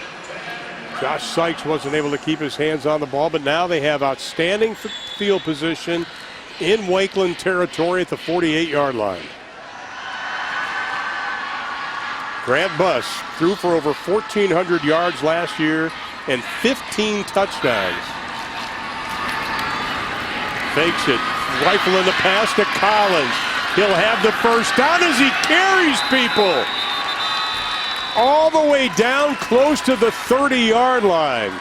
17 yards on the reception, but he carried about 5 guys. That's a nice combination. Watch him fake the counter.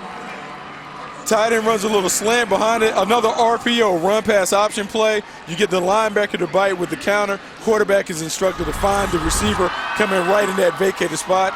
Nice execution, great play design by Liberty. I think Griffin Collins at 6'4", 195 at one time had 5 guys on him he was carrying. Well, they said he's big, physical, tough, and nasty. Straight ahead running, Jones bouncing off tackles. Leans his way down to the 22 as we check in with Jane Slater. Well, and Matt Sweeney is calling offensive plays for the first time since 1990. He's been a coach, for that matter, for 27 years. He said this is definitely different. You know, he was sitting in the office with the head coach here, Chris Birch, and they were just joking about the position that was open. He said, "Coach, I'll do it." And, well, Birch said, "I'm going to go ahead and hold you to it." What you're seeing right now, he said, you know, he's going to go with 3 running backs tonight, as you said, by committee. He said Griffin Collins is a guy that he really likes. Dimitri Jones is their hammer. He's not afraid of contact. Sean Ferry, he's their speed merchant. And he called Josh Sykes his water bug. When I asked him to comment on his quarterback, Grant Buss, he says, the only knock I've got on this kid is he takes things too literally. He's more of an anecdotal guy. He said, as a matter of fact, he said, I don't want you to throw tonight unless the planets perfectly align. And he said at one point, Buss kind of looked at him strangely, goes, it's a joke. So he says he's learning kind of his player personnel and how to talk to him and coach him. That's perfect. How about Dimitri Jones, though, Bucky, taking that shot, keeping his feet. Still lost a couple of yards, but a lot less than what he would have if he would have went down on the first hit. He's been very impressive with the ball in his hands. 3rd down. We'll call it about 5. Jones maybe got back to the line of scrimmage. I'm not sure he did. Gage Mullis making the stop from that defensive end spot. That's going to bring up 4th down, and I think they're going to go for it. Yeah, I think they're in a situation where they're trying to find a way to get some points up. And look, it may not even be about this game. It's about establishing a rhythm, getting some confidence, and finding a way to finish the game on a positive note. 4th and 8. Let's see if they can come up with a play to sustain this drive. Well, you think a punt would probably go in the end zone, so that wouldn't do any good. You may be out of kicking range. So now Kabongo and Collins go wide top of your screen, and we've got a whistle. And I think a timeout was called by Liberty, and it was. Prior to the snap, timeout, Liberty.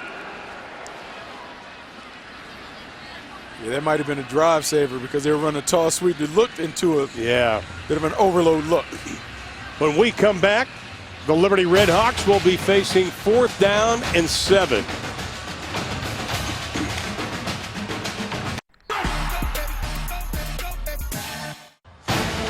Outside the Ford Center, that's the largest video board in high school sports in the country.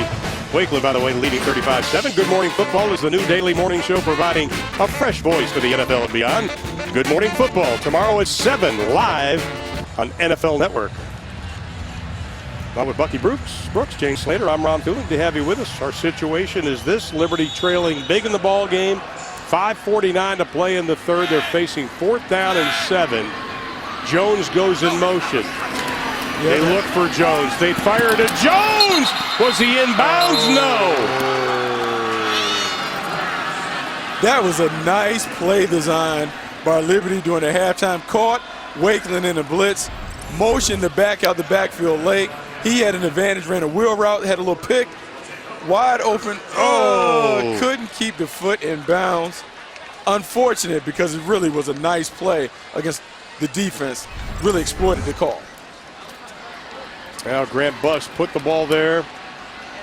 Just couldn't get the feet in bounds.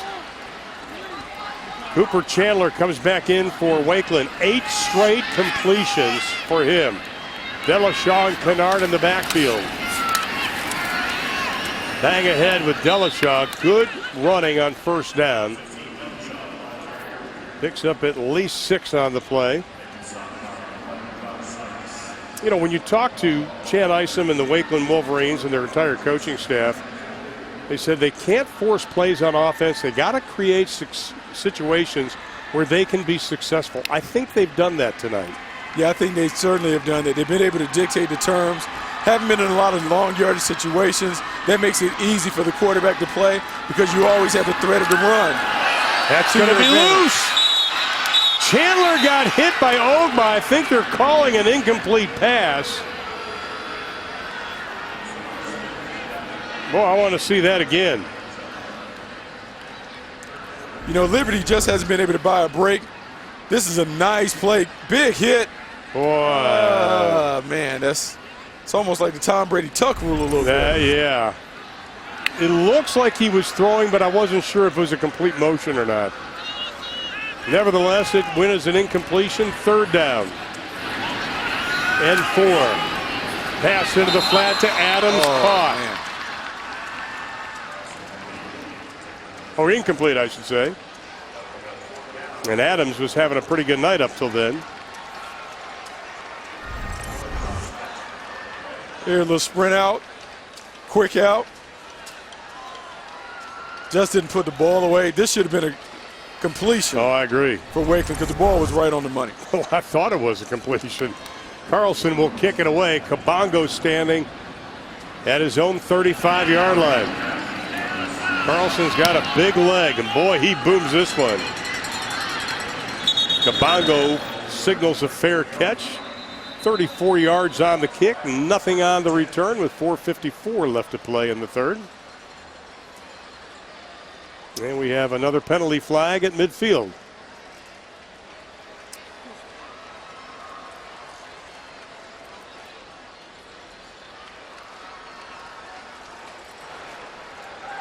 Personal foul, face mask, number 30. It's going to be 15 yards from the end of the run. 1st down.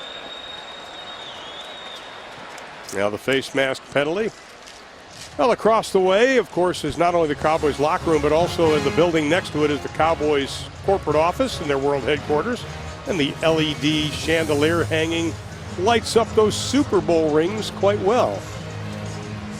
Our own Michael Irvin. There you see his name on the plaque.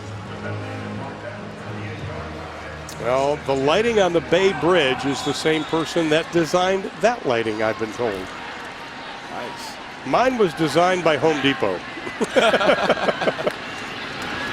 Jones, they fake it to him and then a short hop. Bus couldn't get it. And he obviously says, my bad on that one. Yeah, that was another one of those bubble screens that they had set up successfully. And the first half, we're going back to it.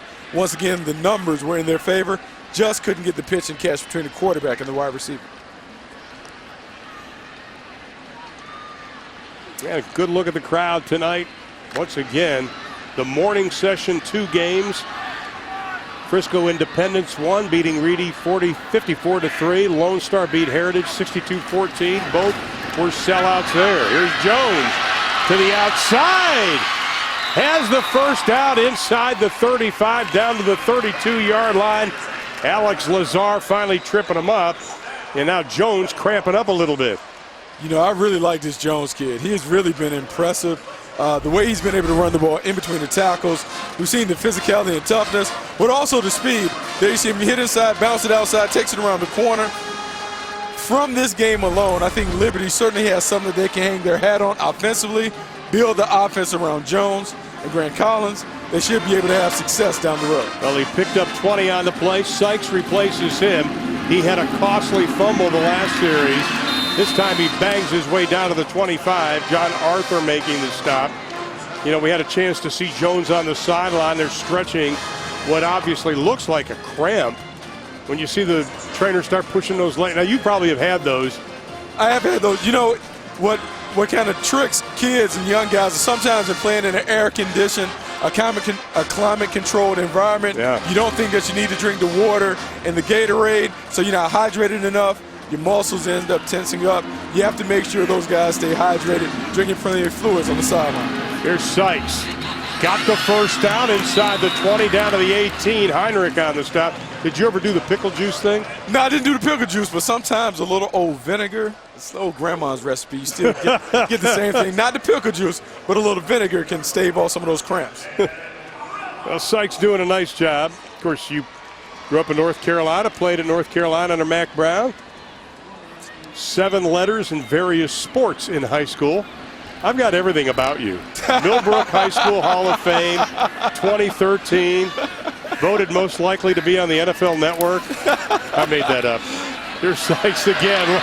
He gets tripped up inside the 15. Okay, how about this? Set school records in single season and career receptions and yards. Was the Wake County 4A Player of the Year as a senior. Inducted into the Millbrook High School Hall of Fame in 2013. Football, basketball, ran track. Played for Mack, our good buddy Mack Brown. Oh, look at that. Hey, that's funny. But I will say this. You pointed out the team picture. Yeah. On that high school team, my senior class, 4 guys from that team went on to play in the National Football League. That'll work. Unique opportunity. My high school coach, Earl Smith, just won his 250th career game.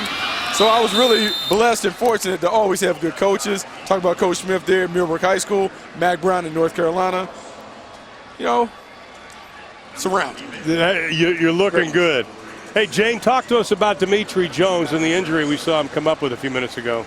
Well, you guys were joking over here that he was dehydrated and they were going to have to give him pickle juice. I went over to the team doctor and I said, what was that? And they said it was pickle juice. So it still stands the test of time, guys. At one point, Chris Birch over here yelled at his player and said, I need you. So enough drinking the pickle juice. Get back in the game. Well, he is back in the game and he gets stacked up. Was it Clausen or Vlasic? Is there? I'm not sure if there's a difference. That'll bring up a 4th down for Liberty. But Dimitri Jones, 5'9", 205. He's just a junior. And you can see closing in on 100 yards rushing tonight. They're going to attempt the field goal. They'll mark it at the 24-yard line. It'll be a 34-yard attempt. Josh Fuller, the kicker. Carson Morris, the holder. Kick on its way, and it is going to be no good off to the left. So again, Liberty has a nice-looking drive to come up empty-handed. Bucky, that hurts. It does hurt, and when you're going for field goals at this stage, it's not necessarily to come back in this game, but you're trying to walk away with some positive things that you can talk about in the meetings when you look at the tape. They missed 2 field goals, had a number of turnovers.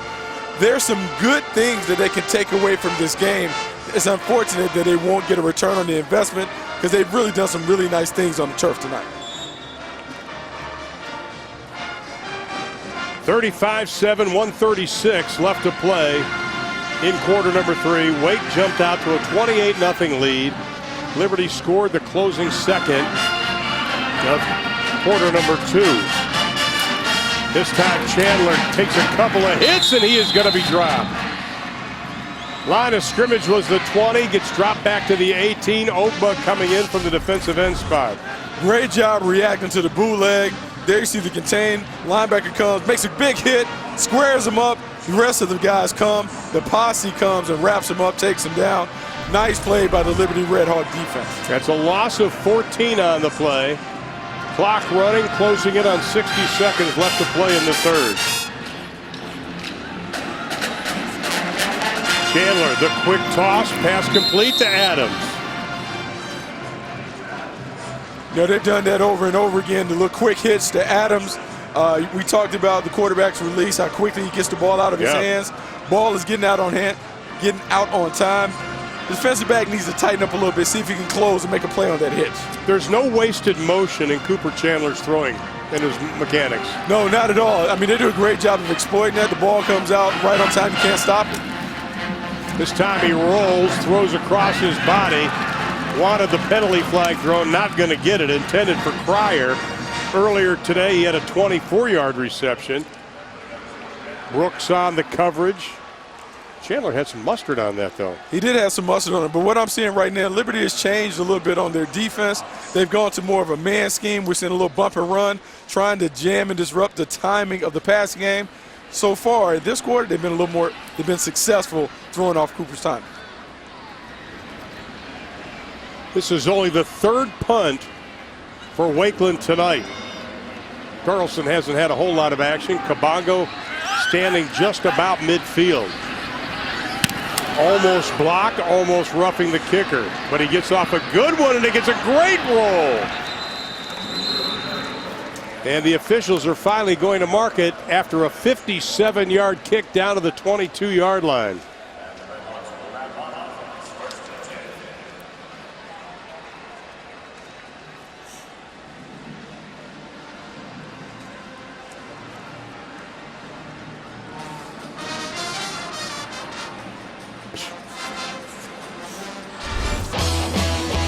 Well, you take a look at big high school stadiums in the area. You have the Allen High School Stadium, 18,000 capacity, 60 million. They actually had to go and redo part of that.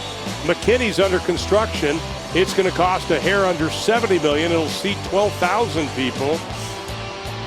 And of course, Katy, Texas, down in the Houston area, they also have a huge high school facility.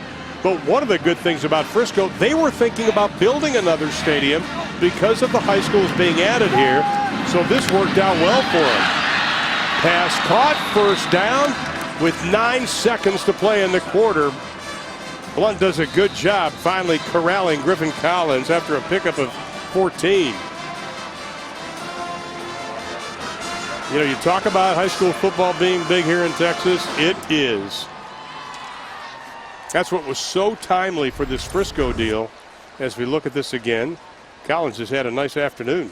Nice afternoon on those run-pass option plays. The thing about those plays and the concept that you're seeing, you put the ball in the belly of the running back.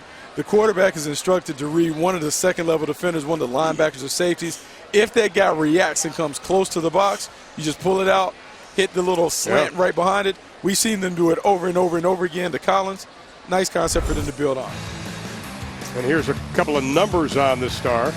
The commercial office space closing in on 400,000 square feet. Retail at 2. Ford Center Plaza, 40.5. How about that exterior video board? We mentioned it, the largest video board in high school sports. And the interior one, not too shabby. Total estimated project cost $1.5, and it's still not completed yet. The Omni Hotel attached to this facility. It's still going up. It's going to be a beautiful hotel. Supposed to be done in July of next year. Philip Smith being helped off the field. And of course they have the retail entertainment space. It'll be a little bit of everything. It'll be, I would think, a tourist destination. Yeah, I think it could be a destination spot. I think they'll be able to do a bunch of different things here. Not only with football, maybe with soccer, even lacrosse. Anytime you have a facility like this where you have 3 fields, 2 outdoor fields, 1 indoor field, a 12,000-seat stadium, you can do a lot of things, generate a lot of revenue for the city of Frisco. Right. And they're going to it, as the mayor was telling Jane earlier, they already have a FC Dallas team here. They got a minor league baseball and a D-League team. Well, that's going to end quarter number 3, and it was a good one for Wakeland again. We head to the final 12 minutes of play. They lead it by 28. Smiles for life. This isn't a dress rehearsal, and we don't have but one time to go around. Let's do it the right way. We want this country to know you need to go to the Star. We do know that it needs to be first class. 3 years ago, they announced they were going to start Ford Center and the Star. 2 years ago, construction started, and this is the first event inside Ford Center. Along with Bucky Brooks, Jane Slater, I'm Ron Thulin. Good to have you with us today on the NFL Network. We bring you a couple of high school football games. This is Wakeland and Liberty in the town of Frisco. Sykes in the backfield. Good job defensively. Not much going on for Sykes. That'll bring up a second down. He'll lose a couple on that play. Well, once again, the quarterback center exchange was faulty. Too many times Liberty's backed up because of things that should be simple. This is something that should be done every day in practice. You can't lose yards on those things because you can't even start to play without a quarterback center exchange. Marty Secord, the head coach of Wakeland. 11th year, 34th year coaching. He knows he's got a good football team that finished 8-3 last year, 7-1 in district play. Penalty flags go again. And that kind of brings us to the point.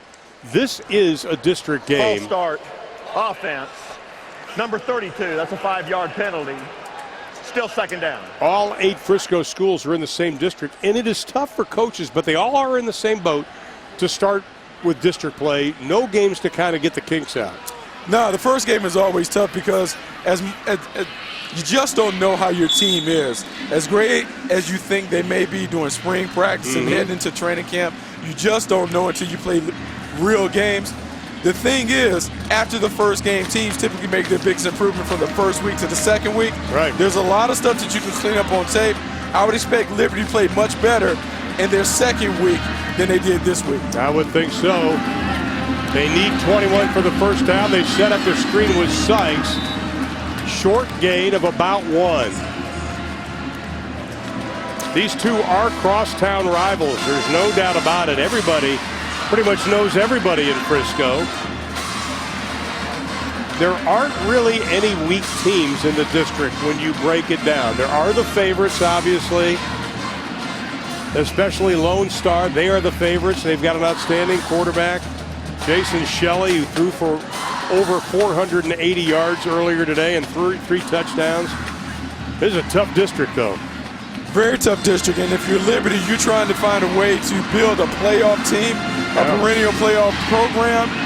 They just need to continue to clean up the mistakes, find a way to build on the positives that come from the tape, and then see if they can finish strong as they get down to the end of the season. Now, Bus tried the deep out with Kabongo. Wasn't there. They're going to have to kick it away.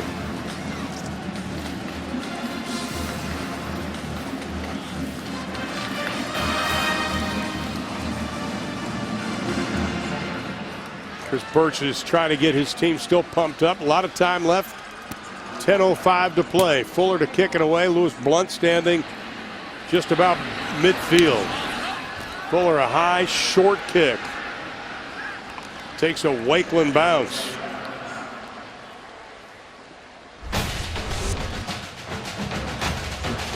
That's what the Omni Hotel is going to look like. Ford Center right next to it. 35-7 is our score.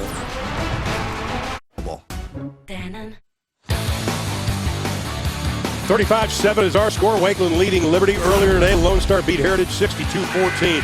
Quarterback Jason Shelley, one of the best in Texas, threw for 489 yards, 3 touchdowns, rushed for a couple of touchdowns. Lone Star nearly 700 yards total offense.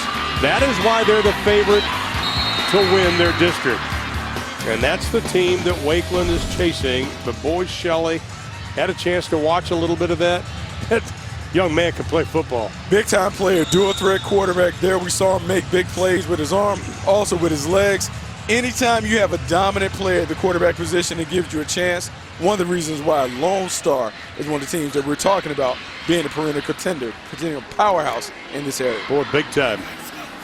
So now Wakeland with outstanding field position as Delishaw powers his way over the 40 down to the 37-yard line before Dimitri Jones, who has done it all tonight, comes up to make the stop.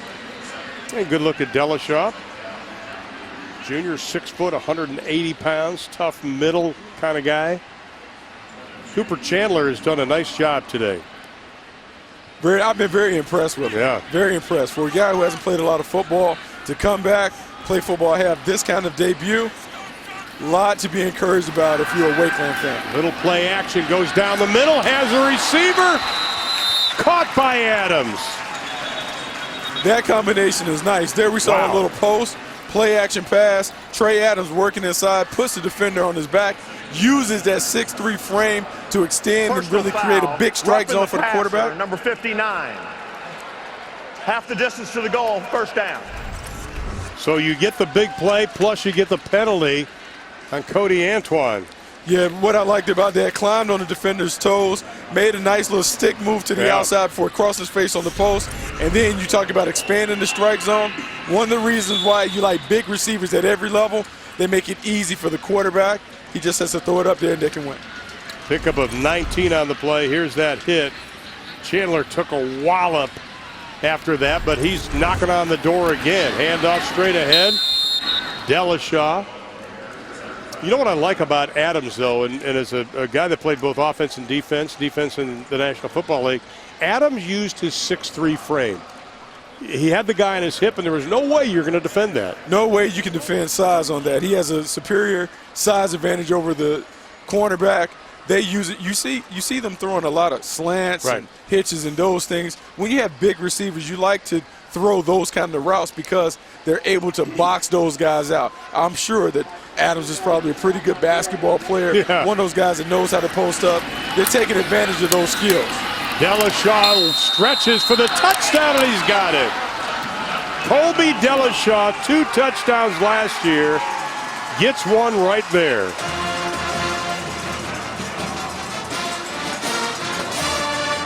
That's pretty impressive. Took a big shot going in. There you see the handoff, getting inside, finds his way to pay dirt. He lost that ball a little bit. Yeah. 5 rushing touchdowns tonight for Wakeland. Extra point. Perfect. Colby Dellashaw, just a junior. Gets the touchdown. Wakeland stretches that lead. It was 28-0. Liberty scored before halftime, and now Wakeland leads at 42-7 with 8:21 to play.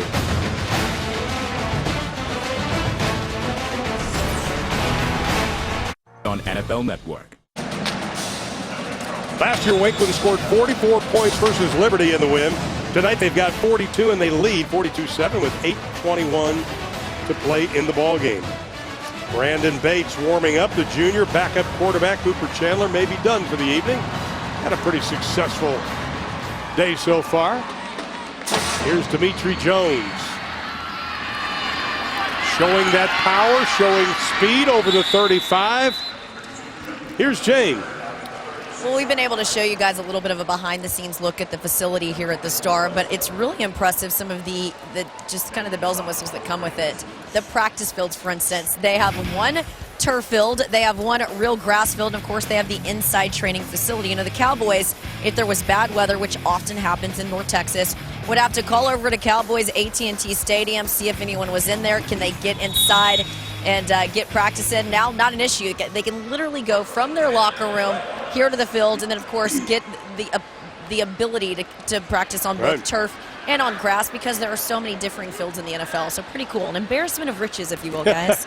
It is impressive. Handoff right side. Just kind of a side note, you see the towers where the coaches sometimes sit and they have their video guys. The Cowboys have these contraptions, 3 or 4 of them that we saw. Bob Steinfeld, our producer, and myself saw them last week. These things just raise up, and they're remote controlled where they can videotape practices. Nobody has to be around. It's space age stuff. Space age stuff, but it's the way of the future. We talk about all the technology that is in today's game, not only at the highest level, but at the high school level. Be it the huddle systems that people are using to exchange video with other coaches. We talked about coaches about that. On the sideline, there's systems where you can see plays within 10 to 15 seconds after a play has been done, so you can show it to your players. It allows for coaches to really coach at a higher level because they get instant feedback, instant evaluation, makes for a better product on the field. What is the product? I think it's Huddle, they call it? Yeah, Huddle is the film exchange. I've seen the sideline video devices have been called Echo. That's the system that we use back in California at Notre Dame High School. It's one of those things where you can shoot the video. It comes right to the sideline to your iPad or your tablet. You can show the players right then and there what just took place 15 seconds earlier. No, it's not allowed here in Texas right now. As Dimitri Jones switches arms with the football, gets inside the 40 down to the 38-yard line. But it was interesting listening to all 4 coaches talk about exchanging film in the old days. Here's Jones coming at us. Hey, this is a really good football player. If I'm Chris Burst, the one thing that I'm going to take away from this game is we're going to make sure that we feed Dimitri Jones. He's been productive inside and outside. He looks like he can handle a workload of 20 to 25 carries. Feed him in the run game and find a way to keep getting Griff Collins passed in the passing game. That could be their winning recipe. Kind of looks like Darren Sproles did when he played at Kansas State. Short little fire plug kind of guy. Just give it to the workhorse. Jones again. This time, nothing. But getting back to that film exchange, it was funny the coaches said most of their first jobs, you'd have to take it somewhere to get the film developed. Then you had to drive it to the school you were playing next week and wait for the other coach to bring their film. You know, I can tell you how much has changed in the last, I've been coaching high school ball for almost 10 years now. When I first got there, that's the way we used to exchange. You have to meet at a designated location, exchange the tapes, and get it. But now it's all with the press of a button. You can email the exchange over, you can cut it, you can edit it, you can do playlists. All the things that guys can do in the pros, you now can do at the high school level. Says a lot about the technology advances. Buss has to step up in the pocket, and he is going to be dropped by Adam White back at the 44-yard line. By the way, did you guys win last night? We did win last night. Big win. Just good coaching. Good defense right now by Wakeland. Nobody to throw to. Nobody to throw to. Man coverage, suffocated the receivers. Didn't have anyone to throw to. Gave the rush plenty of time to get to the quarterback. That's the way the coverage and the rush works together. You know, I was talking to Ken Thorne, the defensive coordinator of Wakeland, a week ago, and talking about Liberty's tall wide receivers. He says, we work on man and zone every day, but the key for them is getting that good pass rush where you don't have to make your guys hold people for so long. And they've been able to do it. You see they continue to get penetration. That's a nice catch by Griff Collins. Big body receiver, working in the slot. He's done it a couple times. That was his most impressive catch of the day. He is also a very impressive young man at 6'4", the jack of all trades, coaches call him. Pick up a 15 on the play.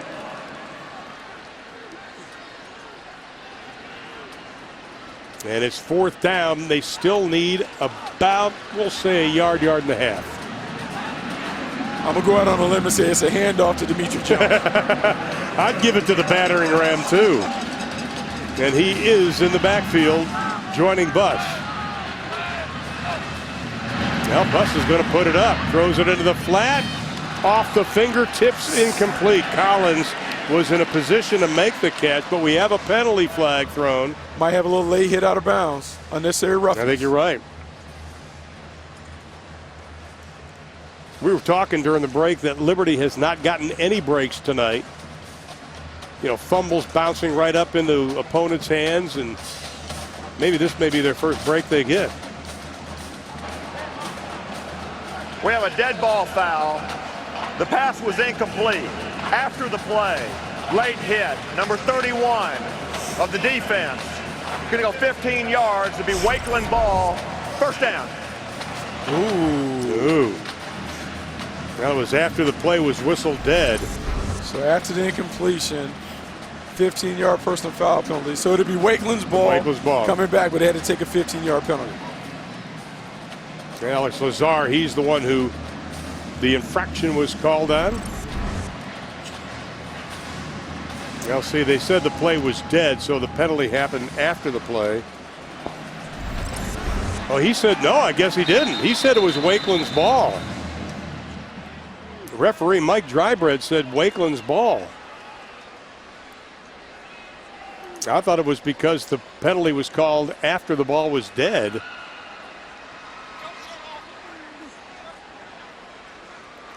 Now they're going to have to talk about it.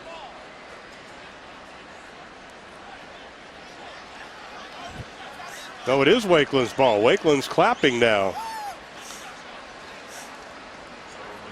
And now Chris Birch is coming out of the field going, wait a minute here. That was a penalty. We should still have the football.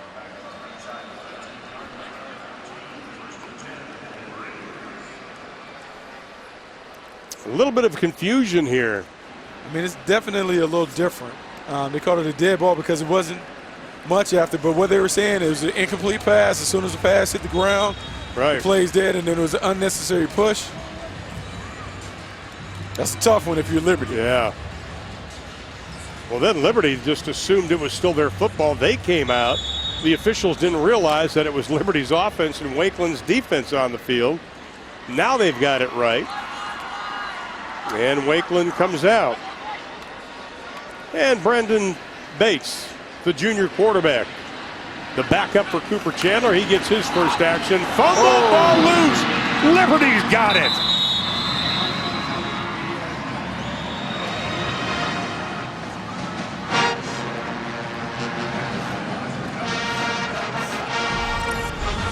There you go, new quarterback in the game, little exchange. Really looks like our running back just kind of closed his arms for Chapman. Closed it a little bit before he got the handoff. Quarterback can put it in his belly firmly.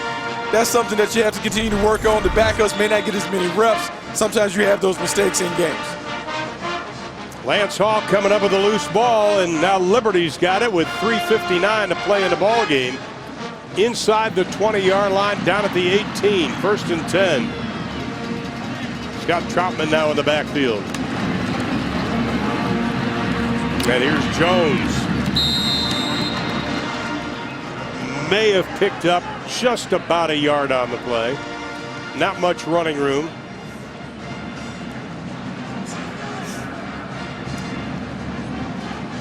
Clock continuing to run. Once again, want to remind you we still have a game coming up. Frisco and Centennial. Two rivals, know each other well. Both perennial playoff teams.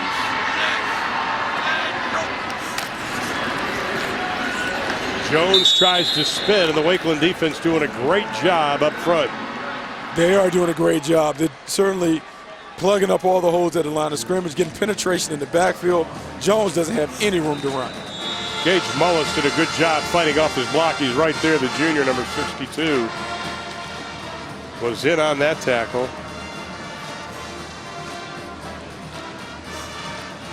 And Jones is going to limp off again. Thursday, the Patriots battle the Giants. Then the doubleheader continues as the Seahawks take on the Raiders. Preseason rolls on Thursday at 7 live on NFL Network. Josh Sykes checks into the backfield now. 3rd down at 10. They fake to Sykes. Bus gets away. Still on his feet. Throws in the flat. Pass is caught. Egan gets inside the 15-yard line down to the 14. Well short of the 1st down. It will be 4th down. Yeah, that was a good play by the quarterback. Escaped the pressure. Way to keep his feet alive. Found the running back wide open in the flat. Drops it off to him. Picks up positive yards. Now you have a 4th and manageable situation. Let's see if Liberty can advance and have another opportunity to score. Once again, Dimitri Jones went off the field, limping just a little bit a moment ago. Troutman now in the backfield. Bus drops straight back. Pressure coming. Throws. Wide open. Touchdown. Will Blassingame, the senior tight end. Nobody was around him. 14-yard TD. 14-yard TD. Nice little concept. You can see Griff Collins come in motion. Comes up on the drag. Pulls both defenders up. Leaves the tight end wide open behind him. Nice little drive combination. Draws up the secondary. Easy throw and catch. Nice play on 4th down. Were you impressed with Grant Buss's patience on that? You know, I wish he had got it out a little sooner if I was a coach, because the play was there, but I like the fact that he was able to make the completion. When you go back and film, that is something that you can build on heading into next week's game. Well, they win. The block coming up. John Arthur. And so the extra point is no good with 1:56 to play. Boy, Arthur just came in uncontested. Uncontested. So the score stays 42-13. Chris Birch's squad. Always I tell you, and you know, talking to both coaches, both Coach Secord and Coach Birch, they are very, very enthusiastic. But we mentioned before, they're men of integrity. But all the 4 coaches that we've had to deal with, including the coaches coming up, there are 4 men that were very impressive talking to them. They all know what they want, and I think David Kirkendall, the athletic director of Frisco, has done a magnificent job handling and hiring men of integrity like those 4. No, great. It was great talking to coaches. Anytime coaches get a chance to get on the phone, and you're always trying to pick their brain to see if there's something you can take to your program. And what I took away from each of these 4 coaches, these guys really care about the kids. They put the onus on trying to get the kids to think about it being bigger than their own individual goals. They want them to think about the team first, team over me. think more about the we than the me. And I think when you look at these teams play out, you can see them buying into that premise. Well, the Liberty Redhawks, their motto, it's the initials PFD. It's 3 Latin words I won't even begin to pronounce, but it's for sacrifice, servitude, and leadership. You know, we talk about the Frisco School District and Liberty High School and all the great players that have come out of here. One of them, Jay Agia from the Miami Dolphins, played at Liberty. As a senior, rushed for over 2,200 yards, 34 touchdowns. Also had a letter in track and field. Ran the 4x4, 4x2, 4x1. Went on to play at Boise State, now with the Miami Dolphins. Has the opportunity to be the starter for the Miami Dolphins. Big physical back when I watched him at Boise. Very impressed with his toughness, his tenacity, the way he finished runs. He will give Ryan Tannehill and Adam Gase a bell cow to build around. He also gets an opportunity to learn from Arian Foster. Well, Jay Orjai showed his stuff tonight. That's the longest kick we've had on a kickoff. Finds its way into the end zone. I think Jay's done for this evening. What do you think? I think he's done enough. 4 touchdowns. Yeah. Very impressive with the ball in his hands. You saw the quickness, the explosiveness. He is on track to match or surpass what he did last year when he had almost 2,000 yards. And Marty Secor's squad, now they will have 1 district win under their belt. Always good to get that first one out of the way. Now they've got to build on it, because their goal is to win a playoff game. They're the winningest program in the district, just can't get over that hump, and they're hoping this is the year for that. And Bates will come back in at quarterback.